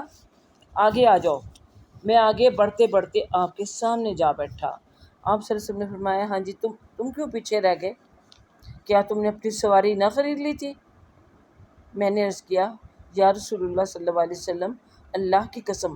اگر میں کسی دنیا دار کے سامنے ہوتا تو کوئی عذر پیش کر کے اس کی ناراضگی سے نکل سکتا تھا۔ مجھے بات کرنے کا اچھی طرح سلیقہ ہے، لیکن واللہ مجھے اس بات کا یقینی طور پر علم ہے کہ اگر میں نے کوئی جھوٹی بات کہی جس سے آپ مجھ پر راضی ہو جائیں، یعنی میری جھوٹی بات سن کر، تو ان قریب اللہ تعالیٰ آپ کو مجھ پر ناراض کر دیں گے۔ اور اگر میں نے آپ صلی اللہ علیہ وسلم کو سچی بات کہی، اگرچہ وقتی طور پر آپ مجھ پر ناراض ہوں گے، مگر اللہ تعالیٰ کی طرف سے مجھے اس پر بہتر انعام کی توقع ہے، یعنی سچ بولنے پر۔ واللہ، اب بات کی طرف آتے جواب دیتے ہیں، مجھے کوئی عذر نہ تھا۔ بخدا میں اتنا صحت مند اور خوشحال پہلے کبھی نہیں رہا جتنا اس وقت تھا جب کہ میں آپ صلی اللہ علیہ وسلم سے پیچھے رہ گیا۔ کعب کہتے ہیں کہ حضرت صلی اللہ علیہ وسلم نے فرمایا اس نے یقیناً سچ کہا ہے، جاؤ یہاں تک کہ تمہارے بارے میں اللہ تعالیٰ فیصلہ فرما دے۔ یعنی منافقوں کے لیے تو ان سے بیعت بھی لے رہے ہیں اور ان کے لیے مغفرت کی دعا بھی کر رہے ہیں، لیکن وہ مومن جو کہ سچ بات بتا رہے ہیں ان کا معاملہ اللہ پہ چھوڑ دیا، کیونکہ اللہ تعالیٰ اپنے مومنوں کو یہیں بھی پاک صاف کر دینا چاہتا ہے۔ اچھا، اب وہ کہتے ہیں کہ خاندان بنی سلمہ کے کچھ لوگ مجھے پیچھے آ کر ملے اور کہنے لگے کہ ہمیں تو آج تک تمہارا کوئی گناہ معلوم نہیں، مگر تم حضرت صلی اللہ علیہ وسلم کی خدمت میں کوئی ایسا عذر پیش کرنے سے قاصر رہے جو پیچھے رہ جانے والوں نے آپ صلی اللہ علیہ وسلم کی خدمت میں پیش کیا۔ تیرے اس گناہ کی معافی کے لیے رسول اللہ صلی اللہ علیہ وسلم کا استغفار فرما دینا کافی تھا۔ اب دیکھیں یہ بھی بتانا کہ انہوں نے استغفار تمہارے لیے نہیں کیا۔ تو یہ کہتے ہیں واللہ وہ مجھے مسلسل ملامت کرتے رہے، یہاں تک کہ میں نے ایک دفعہ آپ صلی اللہ علیہ وسلم کی خدمت میں واپس جا کر اپنی بات کی تکذیب کرنے کا ارادہ کر دینے کا ارادہ کر، لیکن لوگوں کی باتیں سن کر اپنی بات سے پھر جانے کا ارادہ کر لیا، بیان بدل جانے کا میں نے ارادہ کر لیا۔ مگر پھر میں نے ان کو کہا کہ کیا ایسا معاملہ میرے علاوہ اور بھی کسی کے ساتھ پیش آئے کہ مجھے تم یہ بتاؤ کہ کوئی اور شخص بھی ہے جو میری طرح پیچھے رہ گیا تھا، جانے سے محروم رہ گیا؟ تو انہوں نے جواب دیا کہ جی ہاں، تمہارا جیسا معاملہ 2 اور آدمیوں کو بھی پیش آیا، اور انہوں نے بھی وہی کہا جو تم نے کہا، اور ان دونوں کو بھی وہی کہا گیا رسول اللہ صلی اللہ علیہ وسلم کی طرف سے جو تمہیں کہا گیا۔ کیا کہا گیا تھا؟ کہ تمہارے بارے میں اللہ ہی فیصلہ کرے گا۔ میں نے پوچھا وہ دونوں کون ہیں؟ تو انہوں نے کہا کہ وہ مرارہ بن ربیع العامری اور ہلال بن امیہ رضی اللہ تعالیٰ عنہما ہیں۔ کعب کہتے ہیں کہ انہوں نے میرے سامنے ایسے 2 نیک انسانوں کا ذکر کیا جو بدر میں شریک ہوئے تھے، اور ان میں میرے لیے نمونہ تھا کہ میں تو بدر میں نہیں شامل ہوا تھا، کہ اچھا ایسے لوگ بھی 2 پیچھے رہ گئے تھے۔ چنانچہ ان کا تذکرہ سن کر میں اپنی بات پر پختہ ہو گیا کہ نہیں، میں سچ پر قائم رہوں گا۔ حضرت صلی اللہ علیہ وسلم نے پیچھے رہ جانے والوں میں سے ہم 3 افراد کے ساتھ گفتگو کرنے سے لوگوں کو منع کر دیا۔ لوگ ہم سے بدل گئے یا گریز کرنے لگے۔ کہا کہ ان کے ساتھ تم نے کوئی بات چیت نہیں کرنی، کوئی میل جول نہیں کرنا ان کے ساتھ، یعنی جسے کہتے ہیں سوشل بائیکاٹ کا حکم دے دیا پورے مدینہ کی بستی میں رہنے والے لوگوں کو کہ ان 3 لوگوں سے تم نے یہ جو ہے سوشل بائیکاٹ کر لینا ہے، سماجی مقاطعہ کر لینا ہے۔ یہاں تک کہ میرے دل میں تو یہ جگہ بھی ناواقف اور اوپری بن گئی، گویا یہ وہ جگہ نہ تھی جس کو میں پہچانتا تھا، یعنی مجھے تو اپنے لوگ تو اجنبی بنے ہی، مجھے تو لگتا تھا کہ وہ جگہ بھی میرے لیے اجنبی ہو گئی ہے۔ اسی حالت میں 50 راتیں گزر گئیں، میرے ساتھی تو تھک ہار کر گھروں میں بیٹھ رہے اور شب و روز گریہ و زاری میں گزرتا، یعنی وہ جو 2 تھے مرارہ بن ربی اور ہلال بن امیہ، مگر میں ان تمام میں جوان اور مضبوط تھا۔ میں باہر نکلتا، یعنی میں لوگوں کو فیس کرنے کی ہمت پاتا تھا تو میں باہر نکلتا، نمازوں میں مسلمانوں کے ساتھ شریک ہوتا اور بازاروں میں چکر لگاتا، مگر میرے ساتھ کوئی کلام تک نہ کرتا، اور میں حضرت صلی اللہ علیہ وسلم کی خدمت میں حاضر ہو کر آپ صلی اللہ علیہ وسلم کو سلام عرض کرتا، جبکہ نماز کے بعد آپ اپنی مجلس میں رونق افروز ہوتے۔ میں اپنے دل میں کہتا کہ دیکھوں کہ آیا آپ کے لب مبارک میرے سلام کے جواب میں حرکت میں آئے ہیں یا نہیں، کہ آپ کے لب بھی ہل رہے ہیں کہ نہیں میرے سلام کے جواب میں۔ پھر آپ صلی اللہ علیہ وسلم کے قریب ہو کر نماز پڑھتا اور آپ صلی اللہ علیہ وسلم کو نظریں چرا کر دیکھتا کہ آپ کیا مجھے دیکھ رہے ہیں، اور جب میں اپنی نماز میں مشغول ہو جاتا تو آپ صلی اللہ علیہ وسلم آپ صلی اللہ علیہ وسلم میری طرف نگاہ فرماتے، یعنی انسان کو پتہ چل جاتا نا کنکھیوں میں بھی کہ کیا ہو رہا ہے آنکھوں میں، اور جب میں آپ صلی اللہ علیہ وسلم کی طرف دیکھتا تو آپ صلی اللہ علیہ وسلم میری طرف سے توجہ ہٹا لیتے۔ مسلمانوں کی طرف سے یہ بے رغبتی بہت طویل ہو گئی، یعنی 50 دن۔ میں ایک دن حضرت ابو قتادہ رضی اللہ تعالیٰ عنہ کے باغ کی دیوار پھاند کر اندر گیا، تو میرے لیے تو کوئی دروازہ ہی نہیں نہ کھولتا تھا، یعنی دروازہ ان کے لیے کوئی نہیں کھولتا تھا، تو یہ جو قتادہ تھے ان کے دوست بھی تھے اور ان کے چچا زاد بھائی بھی تھے، تو انہوں نے کہا کہ میں اس کے پاس جاؤں، تو لگتا ہے کہ دروازہ انہوں نے بھی نہ کھولا، تو دیوار پھاند کر اندر گئے۔ میں نے ان کو سلام کیا، خدا کی قسم انہوں نے میرے سلام کا جواب نہ دیا۔ میں نے ان کو کہا کہ اے ابو قتادہ، میں تمہیں اللہ کی قسم لے کر پوچھتا ہوں، کیا تم میرے متعلق جانتا ہے کہ میں اللہ اور اس کے رسول صلی اللہ علیہ وسلم سے محبت کرتا ہوں؟ وہ خاموش رہے۔ میں نے ان کو دوبارہ قسم دے کر پوچھا، وہ پھر بھی جواب کے لیے خاموش رہے۔ میں نے تیسری مرتبہ ان کو قسم دے کر دریافت کیا تو انہوں نے کہا کہ اللہ اور اس کے رسول اس کو بہتر جانتے ہیں، یعنی اس بات کا بھی جواب نہ دیا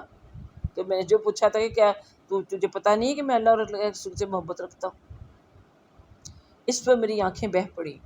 میں انہی قدموں پر دیوار پھاند کر واپس لوٹ آیا۔ اسی دوران جب کہ میں مدینہ کے بازار میں پھر رہا تھا، پریشان حال، یعنی شام کے علاقے کا ایک نبطی شخص جو مدینہ میں اپنا غلہ فروخت کرنے آیا تھا، وہ کہہ رہا تھا لوگوں سے کہ مجھے کعب بن مالک کے متعلق کون بتائے گا۔ لوگ میری طرف اشارہ کرنے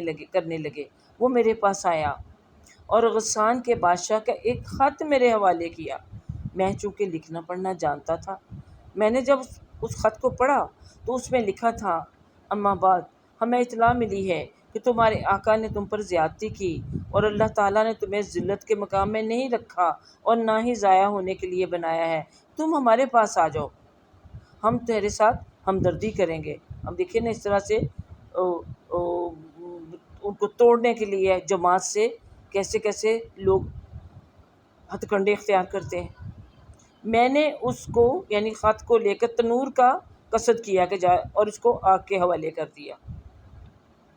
اسی حالت پر 40 دن گزر گئے اور وحی کا سلسلہ میرے بارے میں بند تھا، یعنی ان کا خیال ہوگا کہ وحی نازل ہوگی، لیکن وہ نہیں ہوئی۔ حضرت صلی اللہ علیہ وسلم کا قاصد میرے پاس آیا، یعنی 40 دن کے بعد،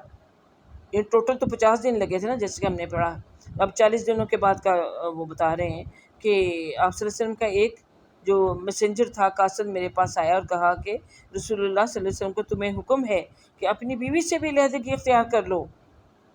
میں نے پوچھا کہ میں اس کو طلاق دے دوں یا کیا کروں؟ علیحدگی سے کیا مراد ہے؟ یعنی بے چارگی کا عالم تھا کہ بیوی کو بھی طلاق دینے کو تیار، کہ کسی طریقے میری طرف اللہ اور اللہ کے رسول صلی اللہ علیہ وسلم کی نگاہ کرم ہو جائے، میری توبہ قبول ہو جائے، میں بیوی کو بھی چھوڑ دیتا ہوں۔ میں نے پوچھا کیا میں اس کو طلاق دے دوں، یہ کیا کروں؟ اس نے کہا کہ اس سے علیحدگی اختیار کرو اور اس کے قریب مت جاؤ، یعنی اس کے میاں بیوی والے تعلق مت رکھو۔ میرے دونوں ساتھیوں کو بھی یہی پیغام بھیجا۔ میں نے اپنی بیوی کو کہا کہ اپنے خاندان والوں کے پاس چلی جاؤ، یعنی اپنے میکے چلی جاؤ، یہاں تک کہ اللہ تعالیٰ اس معاملے کا فیصلہ فرما دے۔ ہلال بن امیہ کی بیوی نے حضرت صلی اللہ علیہ وسلم کی خدمت میں حاضر ہو کر کہا کہ یا رسول اللہ صلی اللہ علیہ وسلم، وہ انتہائی درجہ بوڑھے ہیں اور ان کا کوئی خادم بھی نہیں۔ کیا آپ کو ناپسند ہے اگر میں ان کی خدمت کروں؟ یعنی ان کی خدمت کے لیے اگر آپ اجازت دیں تو میں ان کے ساتھ کہتے ہیں تو رہ جاتی ہوں. تو کیا آپ کو ناپسند ہے اگر میں ان کی خدمت کروں؟ ارشاد فرمایا کہ نہیں، لیکن وہ تمہارے قریب ہرگز نہ جائیں. اس نے کہا کہ حضرت ان میں تو کسی چیز کی طرف حرکت کرنے کی سخت بھی نہیں. وہ تو اللہ کی قسم اس وقت سے جب سے یہ معاملہ پیش آیا ہے زار و قطار ہو رہے ہیں اور اب تک یہی حال ہے. میرے بعض قریبی رشتہ داروں نے کہا کہ اگر تم رسول اللہ صلی اللہ علیہ وسلم سے اپنی بیوی کے متعلق اجازت طلب کرتے تو مل جاتی، جس طرح ہلال بن امیہ کو خدمت کی اجازت مل گئی. یعنی تم نے خواہ اپنی بیوی کو میکے بھیج دیا. میں نے انہیں جواب دیا کہ میں حضرت صلی اللہ علیہ وسلم سے اجازت طلب نہیں کروں گا، کیونکہ مجھے معلوم نہیں، مجھے کیا معلوم کہ مجھے کیا جواب مرحمت فرمائے جب ان کے پاس اجازت لینے جاؤں. میں تو جوان سال آدمی ہوں، وہ تو بوڑھے تھے، بیوی پاس ہوگی تو ضرورت بھی پڑ جائے گی. اس طرح مزید 10 راتیں گزر گئیں. ہمارے ساتھ گفتگو کی ممانعت سے لے کر اب تک 50 راتوں کا عرصہ گزر چکا تھا. میں نے فجر کی نماز 50ویں صبح کو اپنے مکان کی چھت پر ادا کی. میں اس حال میں بیٹھا ہوا تھا جس کا تذکرہ باری تعالیٰ نے قرآن مجید میں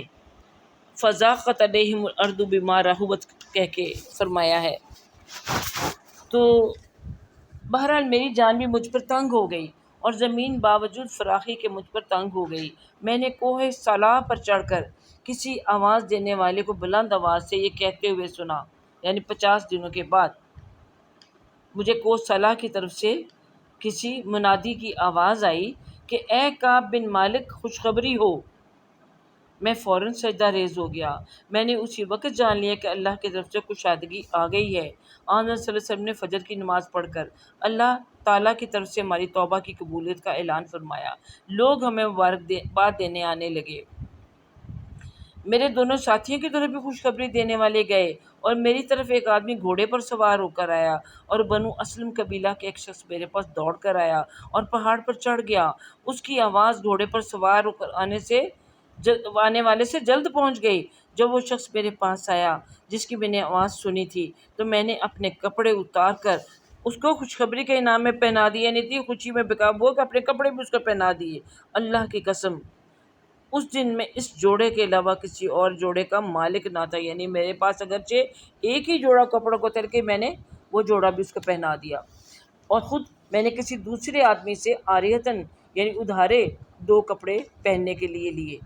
اور آن صلی اللہ علیہ وسلم کی خدمت میں حاضری کے لیے روانہ ہوا. لوگ جوک در جوک مجھے مل رہے تھے اور میری توبہ پر مبارکباد پیش کر رہے تھے اور یوں کہہ رہے تھے کہ تمہیں مبارک ہو، اللہ تعالیٰ نے تمہاری توبہ قبول کر لی. چلتے چلتے میں مسجد میں داخل ہوا. حضرت صلی اللہ علیہ وسلم مسجد میں تشریف فرما تھے اور آپ صلی اللہ علیہ وسلم کے ارد گرد لوگ بیٹھے تھے. حضرت طلحہ بن عبید اللہ رضی اللہ عنہ اٹھے اور قدم بڑھا کر مجھے مبارک پیش کی اور مصافحہ کیا. اللہ کی قسم مہاجرین میں سے کوئی بھی ان کے علاوہ نہ اٹھا. حضرت کعب رضی اللہ تعالیٰ عنہ حضرت طلحہ کے اس احسان کو ہمیشہ یاد رکھنے والے تھے. کعب کہتے ہیں کہ جب میں نے آپ صلی اللہ علیہ وسلم کی خدمت مبارکہ میں سلام عرض کیا تو آپ صلی اللہ علیہ وسلم کا چہرہ مبارک خوشی سے تمتما رہا تھا. آپ صلی اللہ علیہ وسلم نے فرمایا تمہیں اس مبارک ترین دن کی خوشخبری ہو جو ان تمام ایام میں سب سے بہتر ہے جب سے تمہاری ماں نے تمہیں جنم دیا ہے. میں نے عرض کیا کہ یا رسول اللہ صلی اللہ علیہ وسلم کیا یہ خوشخبری آپ صلی اللہ علیہ وسلم کی طرف سے ہے یا اللہ تعالیٰ کی طرف سے ہے؟ تو آپ صلی اللہ علیہ وسلم نے ارشاد فرمایا کہ یہ اللہ جل شانہ کی طرف سے ہے. روح انور اس وقت اس طرح چمک رہا تھا جیسے چاند کا ٹکڑا ہے. جبکہ آپ صلی اللہ علیہ وسلم خوش ہوتے اور ہم آپ کی خوشی کو آپ صلی اللہ علیہ وسلم کے چہرے مبارک سے پہچان لیتے. جب میں آپ صلی اللہ علیہ وسلم کی خدمت میں بیٹھ گیا تو میں نے عرض کیا کہ یا رسول اللہ صلی اللہ علیہ وسلم میری توبہ کا حصہ یہ بھی ہے کہ میں اپنے سارے مال کو اللہ اور اس کے رسول کی خدمت میں بطور صدقہ پیش کر دوں.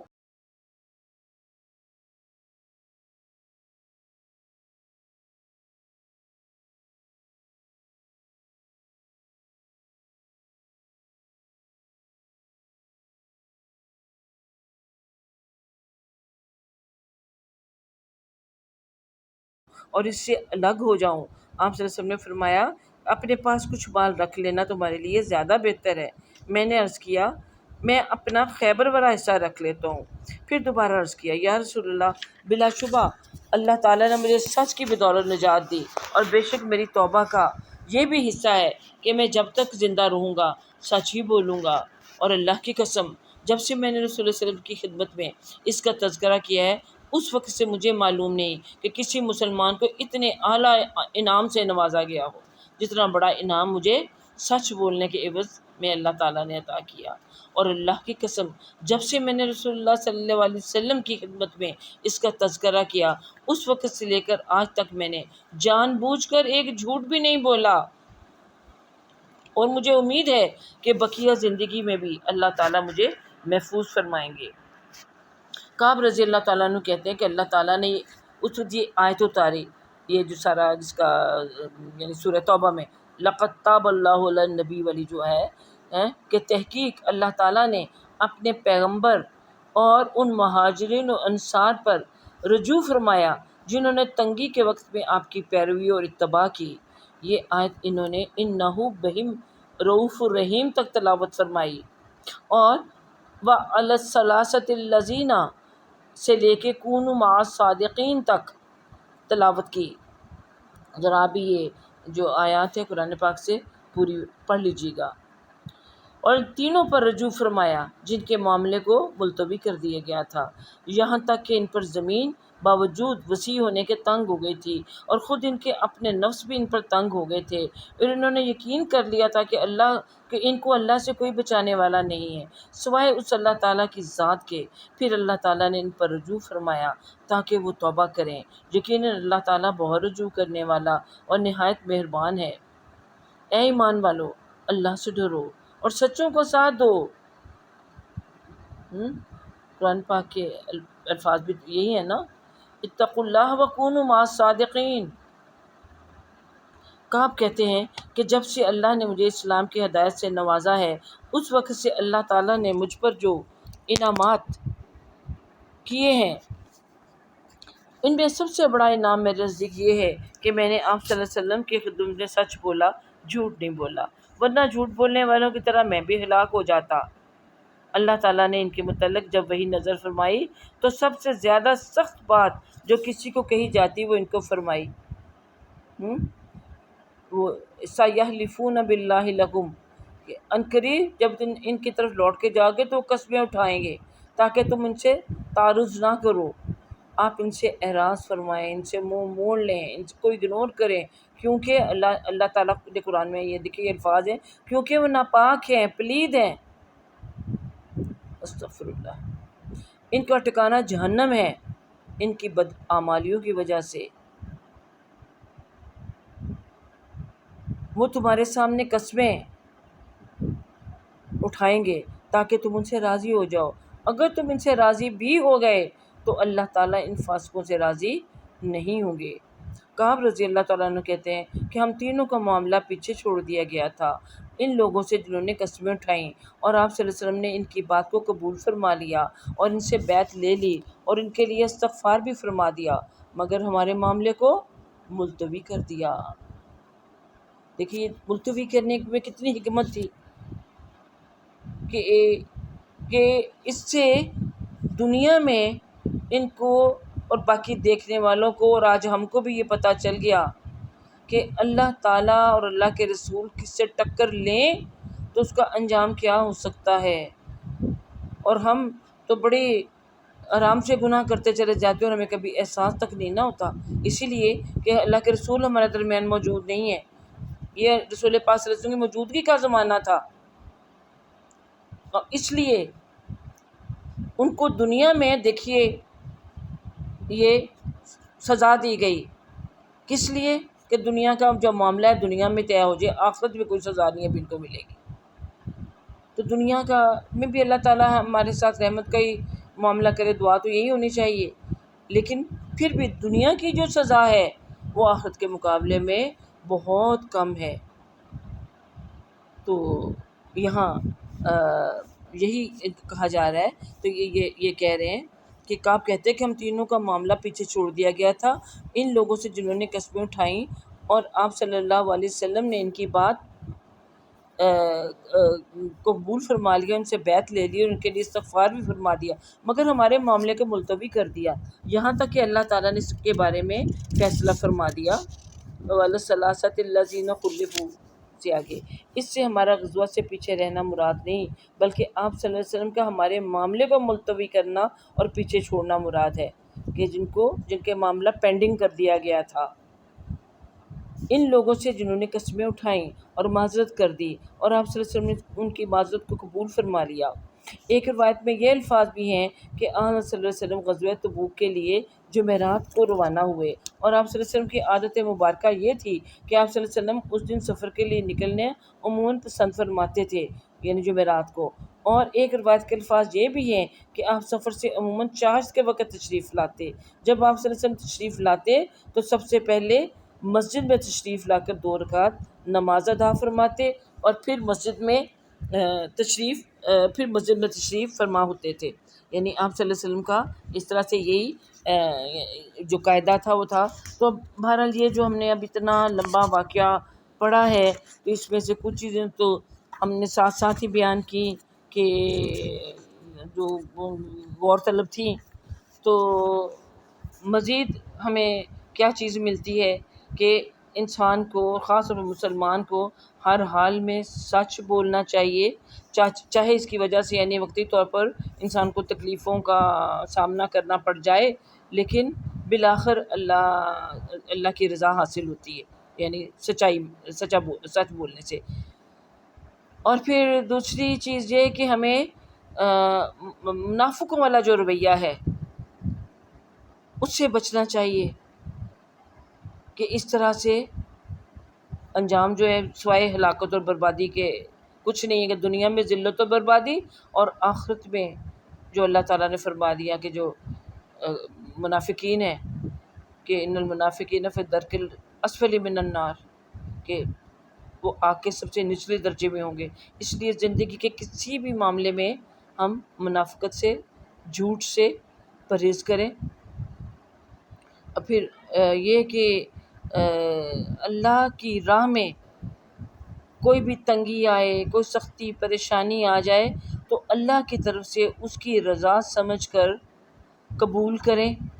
اور اس سے بھاگیں نہیں، اور جو بھی یعنی دین کے معاملے میں تکلیفیں آئیں ان کو یعنی صبر کے ساتھ اور خوشی کے ساتھ برداشت کیا جانا چاہیے۔ اور پھر ایک بات یہ بھی ہمیں پتہ چلتی ہے کہ خوشی کا کوئی بھی موقع ہو تو اس میں ایک دوسرے کو مبارکباد دینی چاہیے، خوشی کا اظہار کرنا چاہیے، کوئی دنیاوی انعام اور ہدیہ بھی اگر ہو تو وہ بھی دیا جا سکتا ہے، اور سب سے بڑا ہدیہ یا تحفہ جو ہوتا ہے وہ تو اس کے حق میں دعائیں ہوتی ہیں۔ تو یہ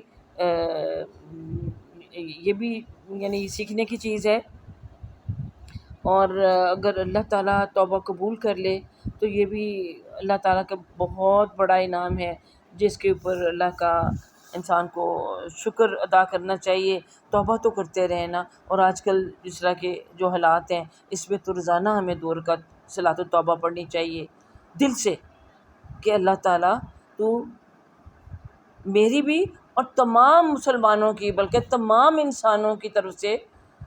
توبہ قبول کر لے، اور تو جو نہیں زبان سے ادا کرے تو ان کو ادا کرنے کی توفیق دے۔ تو بہرحال یہ سب چیزیں جو ہیں یہ ہم نے اس میں جانی۔ اب ٹائم تو ہمیشہ ہی زیادہ ہی ہو جاتا ہے، کوشش تو میری ہوتی ہے، لیکن یہ اس ٹاپک کو مکمل کرنے کے لیے یہ چھوٹی 2 حدیثیں اور ہیں، ان کو بھی ہم پڑھ لیتے ہیں۔ چلیے حدیث نمبر 22 جو ہے، حضرت ابو نجید عمران بن حسین رضی اللہ تعالیٰ عنہما سے روایت ہے کہ جوہینہ قبیلہ کی ایک عورت جو زنا سے حاملہ تھی، یعنی زنا کے نتیجے میں حاملہ ہو گئی تھی، وہ بارگاہ نبوت میں حاضر ہوئی اور کہنے لگی کہ یا رسول اللہ، میں حد کی مستحق ہو چکی ہوں، یعنی مجھ سے ایسا گناہ ہوا ہے کہ جس کے نتیجے میں حاملہ ہو گئی ہوں، اور اس طرح اللہ کے حکم کے مطابق مجھ پر زانی عورت پہ جو حد جاری کی جانی چاہیے وہ کی جائے، یعنی مجھے سنسار کر دیا جائے، رجم کی سزا مجھے دی جائے۔ آپ صلی اللہ علیہ وسلم نے اس کے وارث کو بلایا اور اس کو فرمایا کہ اسے اپنے ہاں اچھے طریقے سے رکھو۔ اب اس حالت میں جب کہ یہ پریگننٹ ہے، اس کے ساتھ اس کو کوئی سزا نہیں دی جا سکتی، بچے کا کیا قصور ہے، ہاں؟ تو اس لیے اس کو یعنی جب تک بچہ پیدا ہو جائے اس کو اپنے پاس اچھے طریقے سے رکھو اور اس کے بعد اس کو میرے پاس لاؤ۔ چنانچہ اس نے اسی طرح کیا۔ آپ صلی اللہ علیہ وسلم نے اس عورت کے متعلق فرمایا کہ جب اب بچہ پیدا ہو گیا، بعض تو روایات میں یہ بھی آتا ہے اگرچہ یہ وہی غامدیہ عورت ہے کہ اس نے کہا کہ حد جاری کی رہے، تو آپ صلی اللہ علیہ وسلم نے کہا کہ ابھی جاؤ، بچہ تمہارا چھوٹا ہے، اس کو دودھ پلاؤ، اس کا حق ہے کہ دودھ پلایا جائے۔ پھر وہ جب بچہ تھوڑا سا بڑا ہو گیا تو اس کے ہاتھ پہ روٹی کا ٹکڑا لے کے دے کے تو لائی، کہا کہ یا رسول اللہ، اب تو یہ روٹی کھانے لگا ہے، اب مجھ پر حد جاری کیجیے۔ اب دیکھیے یہ بھی ایک مومنہ کا کردار ہے کہ غلطی، گناہ بڑے بڑے متقی جو ہوتے ہیں ان سے بھی ہو جاتا ہے، شیطان جو ساتھ لگا ہوا ہے، اس بیچاری سے اب یہ گناہ ہو گیا، اب اس غلطی کی تلافی کے لیے اپنی جان کی قربانی دینے کے لیے کس قدر بےتاب ہے کہ دنیا میں ہی میرا یہ قصہ جو ہے یہ پاک ہو جائے آخرت کی سزا سے بچنے کے لیے۔ تو اب جب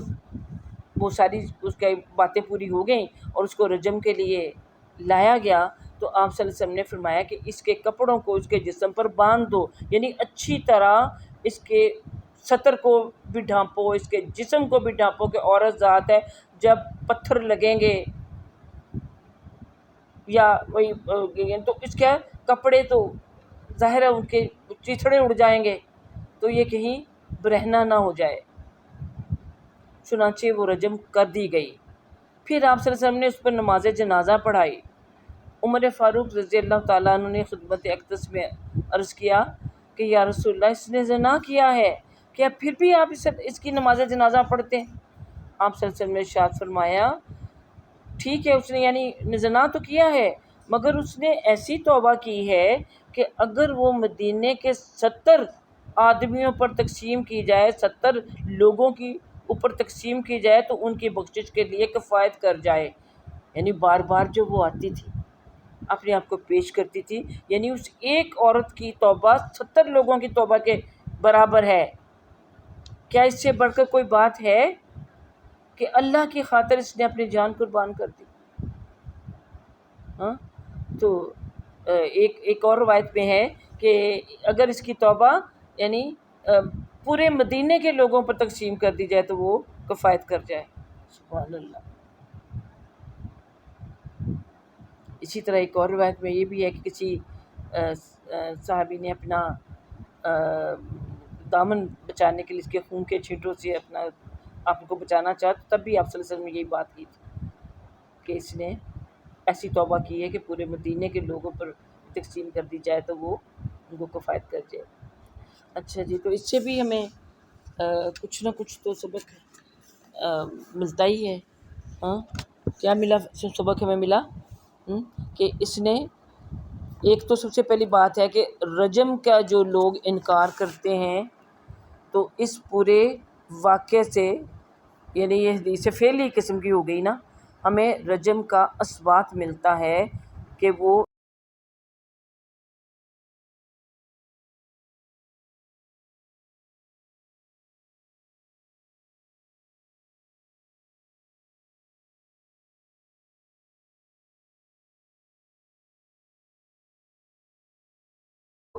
ایسا نبی کریم صلی اللہ علیہ وسلم کے عہد میں ہوا، اگرچہ قرآن میں اس کی ہمیں تفصیل نہیں ملتی رجم کے بارے میں۔ کوڑے مارنے کی ہے، جو غیر شادی شدہ مرد اور عورت ایسا گناہ کرے، لیکن یہ حد جو جاری کی جاتی ہے رجم کی، یہ شادی شدہ مرد عورت کے لیے۔ پھر اور اس سے کیا پتہ چلتا ہے، یعنی کہ اس عورت نے خالص توبہ کی تھی،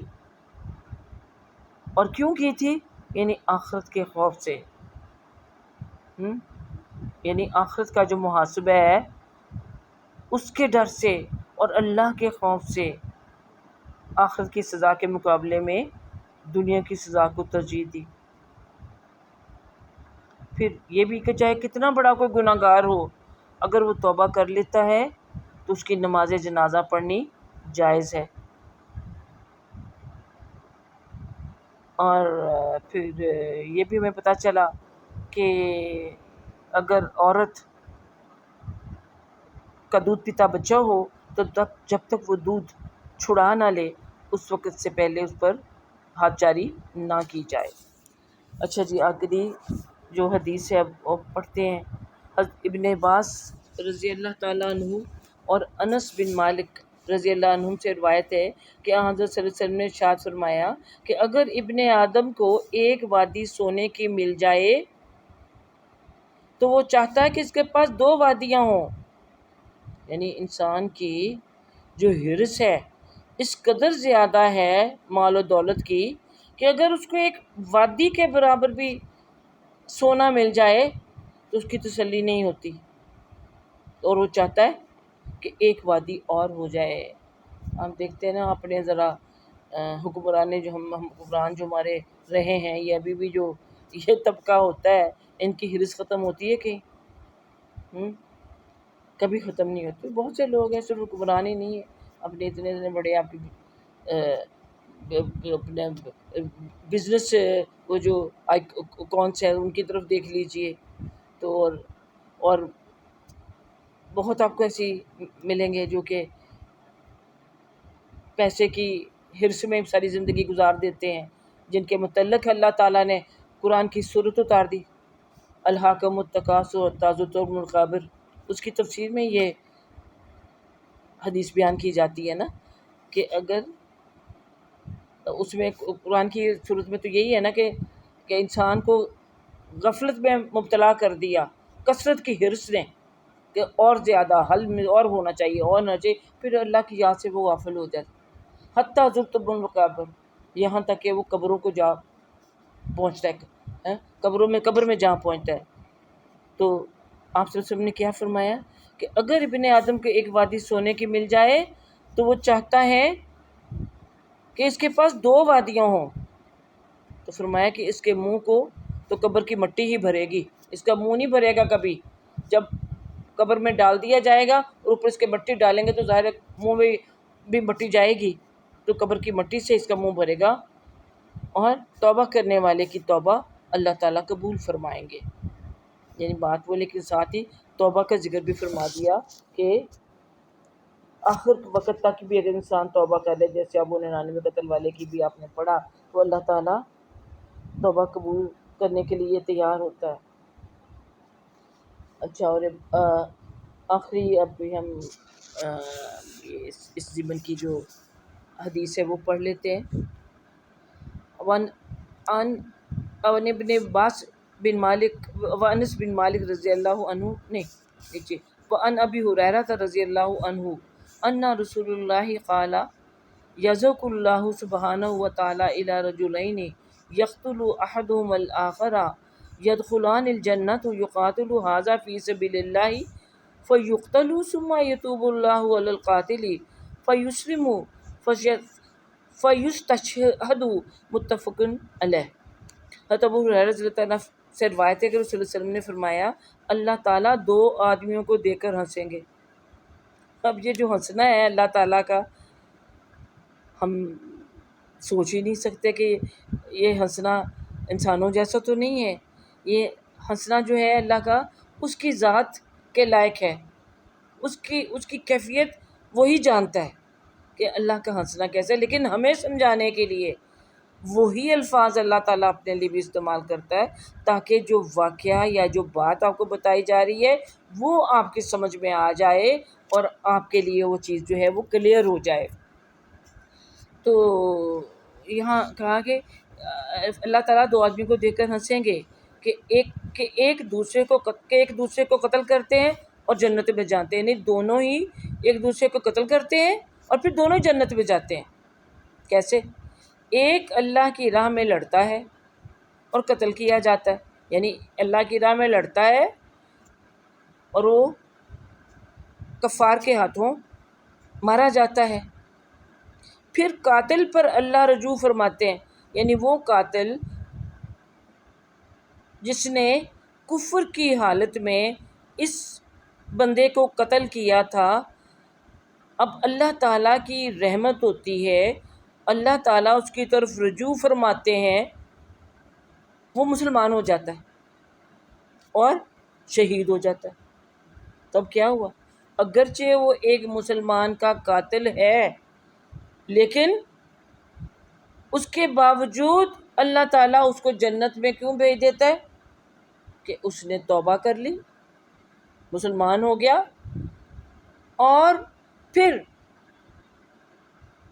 دشمن کے ہاتھوں مارا گیا، تو ظاہر ہے جو اسلام کی حالت میں اللہ کی راہ میں جان دیتا ہے میدان جنگ کے اندر، وہ تو شہید ہے، وہ تو سیدھا جنت میں گیا۔ تو یہ دونوں جنت میں چلے گئے، قاتل بھی اور مقتول بھی۔ اور یہ بات مطلب اتنی سٹل سی یہ چیز ہے کہ اللہ تعالیٰ،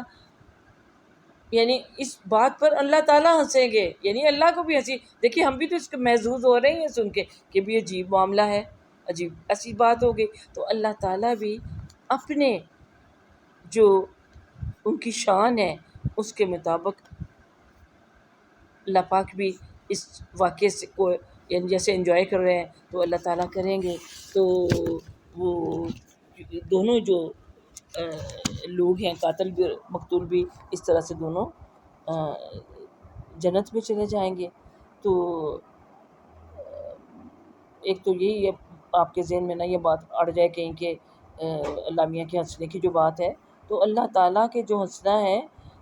اس پر یہی کہ اللہ تعالیٰ کی بھی ایک صفت ہوئی نا، اس لیے اس پر بھی ایمان رکھنا ہمارے لیے ضروری ہے۔ اب بہت سی چیزیں ہیں کہ اللہ تعالیٰ کے بارے میں جو پڑھتے ہیں کہ اللہ تعالیٰ کا دیکھنا، اللہ تعالیٰ کا پکڑنا، اللہ تعالیٰ کا کسی کو کوئی چیز دینا، اللہ تعالیٰ جیسے ایک صدقے کی کھجور کو ہاتھ میں پکڑ لیتا ہے، اس کو اپنے ہاتھ میں رکھتا ہے اس کو، اور وہ ہوتے ہوتے بڑی ہو جاتی ہے، جیسے گھوڑے کا بچھیرا ہوتا ہے۔ تو یہ چیزیں ساری جو ہیں یہ متشابہات میں سے ہیں، یہ ہماری سمجھ میں فی الحال نہیں آ سکتی، اس لیے ان کو جہاں ہیں ان کو وہیں پہ رہنے دیجیے۔ صرف دیکھیے کہ جو ہم سیکھ کیا رہے ہیں اس سے۔ تو سب سے بڑا جو سبق اس حدیث سے اور تمام وہ حدیثیں جو کہ اس پورے باب میں ہمیں پڑھی ہیں، اس سے ہمیں کیا پتہ چلتا ہے کہ توبہ سے کرنے سے بڑا گناہ جو ہے، اور قبول اسلام سے تمام، یعنی جو انسان اسلام قبول کر لیتا ہے تو اس کے پچھلے جتنے بھی گناہ ہوتے ہیں اللہ تعالیٰ معاف کر دیتا ہے، یعنی توبہ سے اور قبولیت اسلام سے۔ تو یہ شخص جو تھا اس نے اب اسلام کی حالت میں جان دی، تو اللہ تعالیٰ نے اس کو قبولیت عطا فرمائی۔ حضرت خالد بن ولید رضی اللہ تعالیٰ کی طرف دیکھیے کہ ایک موقع پہ تو غزوہ احد میں مسلمانوں کو شکست دلوانے کا باعث بنے، اور پھر اس کے بعد زندگی بھر مسلمانوں کو جب خود مسلمان ہو گئے تو اتنی زیادہ مواقع پہ فتح دلوانے کا باعث بنے کہ رسول اللہ صلی اللہ علیہ وسلم نے ان کو سیف اللہ کا خطاب دیا۔ تو اللہ تعالیٰ سے دعا ہے کہ اللہ پاک ہمارے بھی جو چھوٹے بڑے عمدن سہون جو گناہ ہم نے کیے ہیں اللہ تعالیٰ معاف فرمائے۔ اگر ہم نے کوئی کبیرہ گناہ کی، دیکھو آپ نے پڑھا ہے کہ ایسے بڑے لوگ جو تھے وہ بھی کبیرہ گناہوں کے مرتکب ہو جاتے رہے ہیں، آج بھی لوگ ہو جاتے ہیں، لیکن عموماً ہوتا کہ ہم چھپا جاتے ہیں کہ لوگوں کے سامنے ہماری رسوائی نہ ہو جائے۔ لیکن ان لوگوں کو سے ہم نے کیا سبق سیکھا کہ یہ دنیا کی رسوائی قبول کر لیتے رہے ہیں، آخرت کی رسوائی انہیں قبول نہیں تھی۔ بہت سے لوگ ہوتے ہیں، دیکھیے شوہر بیوی کو طلاق دے دیتا ہے اور اس کے بعد دنیا سے چھپائے رکھتے ہیں اپنی اس کیفیت کو کہ ہم طلاق دے چکے ہوئے ہیں اور ایک ہی گھر میں رہتے رہتے ہیں. پہلے غلطی اتنی بڑی کر لی کہ لوگ سنیں گے تو کیا ہمارا کتنی بے عزتی ہوگی، یا بچے جو ہیں وہ ہمارے رول جائیں گے، بعد میں یہ خیال آتا ہے. تو بہتر یہ ہے کہ دنیا کی رسوائی، دنیا کی تکلیف ہم برداشت کر لیں اور اللہ تعالیٰ سے دعا کرتے رہیں کہ ہمیں شیطان کے جو وار ہیں اس سے ہمیں محفوظ کر لے، اپنی پناہ ہمیں عطا فرما دے. اور اگر ہم سے غلطی ہو جاتی تو اللہ سے دعا کیجئے کہ اللہ تعالیٰ ہمیں اس کا شعور دے دے کہ واقعی یہ گناہ ہم نے کیا، گناہ کو سمجھ لیں کہ یہ گناہ کیا ہے. اور دیکھیے اللہ ہمیں معاف کرے، اللہ تعالیٰ ہمیں بچا کے. دیکھے گناہ کبیرہ کی جو لسٹ ہے ان میں سب سے ٹاپ پہ کیا ہے؟ شرک ہے. اور شرک ہمیں پتہ ہی نہیں ہوتا، ہم کرتے رہتے ہیں، کس کس طرح کا ہم کرتے ہیں. شرک جلی بھی کرتے ہیں، شرک خفی بھی کرتے ہیں، اور ہمیں ان کو احساس نہیں، ہم اس کو روٹین کا حصہ سمجھتے ہیں. تو ظاہر ہے یہاں تو یہ موقع نہیں شرک کو ایکسپلین کرنے کا، اور آپ کو پتہ بھی ہے. تو اگر کوئی اس طرح کا شرک کا کہ ارتکاب آپ نے کیا ہے پہلے، یعنی بڑی چیز ہے کہ اللہ کے سوا غیر اللہ کی نیازیں دینا، ان سے منگنا، ان سے استعانت طلب کرنا، ایک روٹین کا حصہ اس کو سمجھ لینا، نظر نیازیں ان کے نام کی دینی. تو کم از کم ان چیزوں سے ہمیں چاہیے کہ ہم جو کر چکے ہیں ان پر توبہ کریں، آئندہ اللہ تعالیٰ سے وعدہ کریں کہ ہم ایسا نہیں کریں گے. تو کیونکہ اللہ تعالیٰ نے خود فرما دی کہ ان الشرک لظلم عظیم، کہ اپنے اوپر انسان کا سب سے بڑا ظلم کیا ہے؟ شرک. اور گناہ کبیرہ میں ٹاپ آف دا لسٹ یہی گناہ ہے. اللہ ہمیں معاف کرے، اور جو بھی ہم غلطیاں کوتاہیاں کرتے ہیں ان پر اللہ ہمیں توبہ کی توفیق عطا کرے. وآخر دعوانا ان الحمد للہ رب العالمین. اللہ سب کے دلوں میں جو بھی جائز اور نیک حاجات ہیں پوری فرما دیجئے، اور ہماری پوری قوم کی اور پوری دنیا کی اجتماعی توبہ جو ہے ہمیں کرنے کی توفیق عطا فرما دیجئے، تاکہ ہم یہ آئی ہوئی بلا جو ہم پر ہے یہ ہم سے ٹل جائے. یا رب العالمین ہم سب کو سچے پکے مسلمان بننے کی توفیق عطا فرما دیجئے، ہماری نیتوں میں اخلاص عطا فرما دیجئے، اور جو کام ہم بھی کریں آپ کی رضا کے لیے اور آپ کے حبیب حضرت محمد صلی اللہ علیہ وسلم کی رضا کے لیے کریں. اللہ تعالیٰ ہماری یہ حاضری قبول فرما جائے، اور ہمیں نبی کریم صلی اللہ علیہ وسلم کے جھنڈے تلے روز حشر جمع کرے، ان کی امت میں ہمیں اٹھائے. تو اس کے لیے یا اللہ تعالیٰ ہمیں ان کی پیروی کی توفیق عطا فرما دیجیے. سبحانک اللہم و بحمدک نشہد ان لا الہ الا انت نستغفرک و نتوب الیک. آمین. الحمدللہ.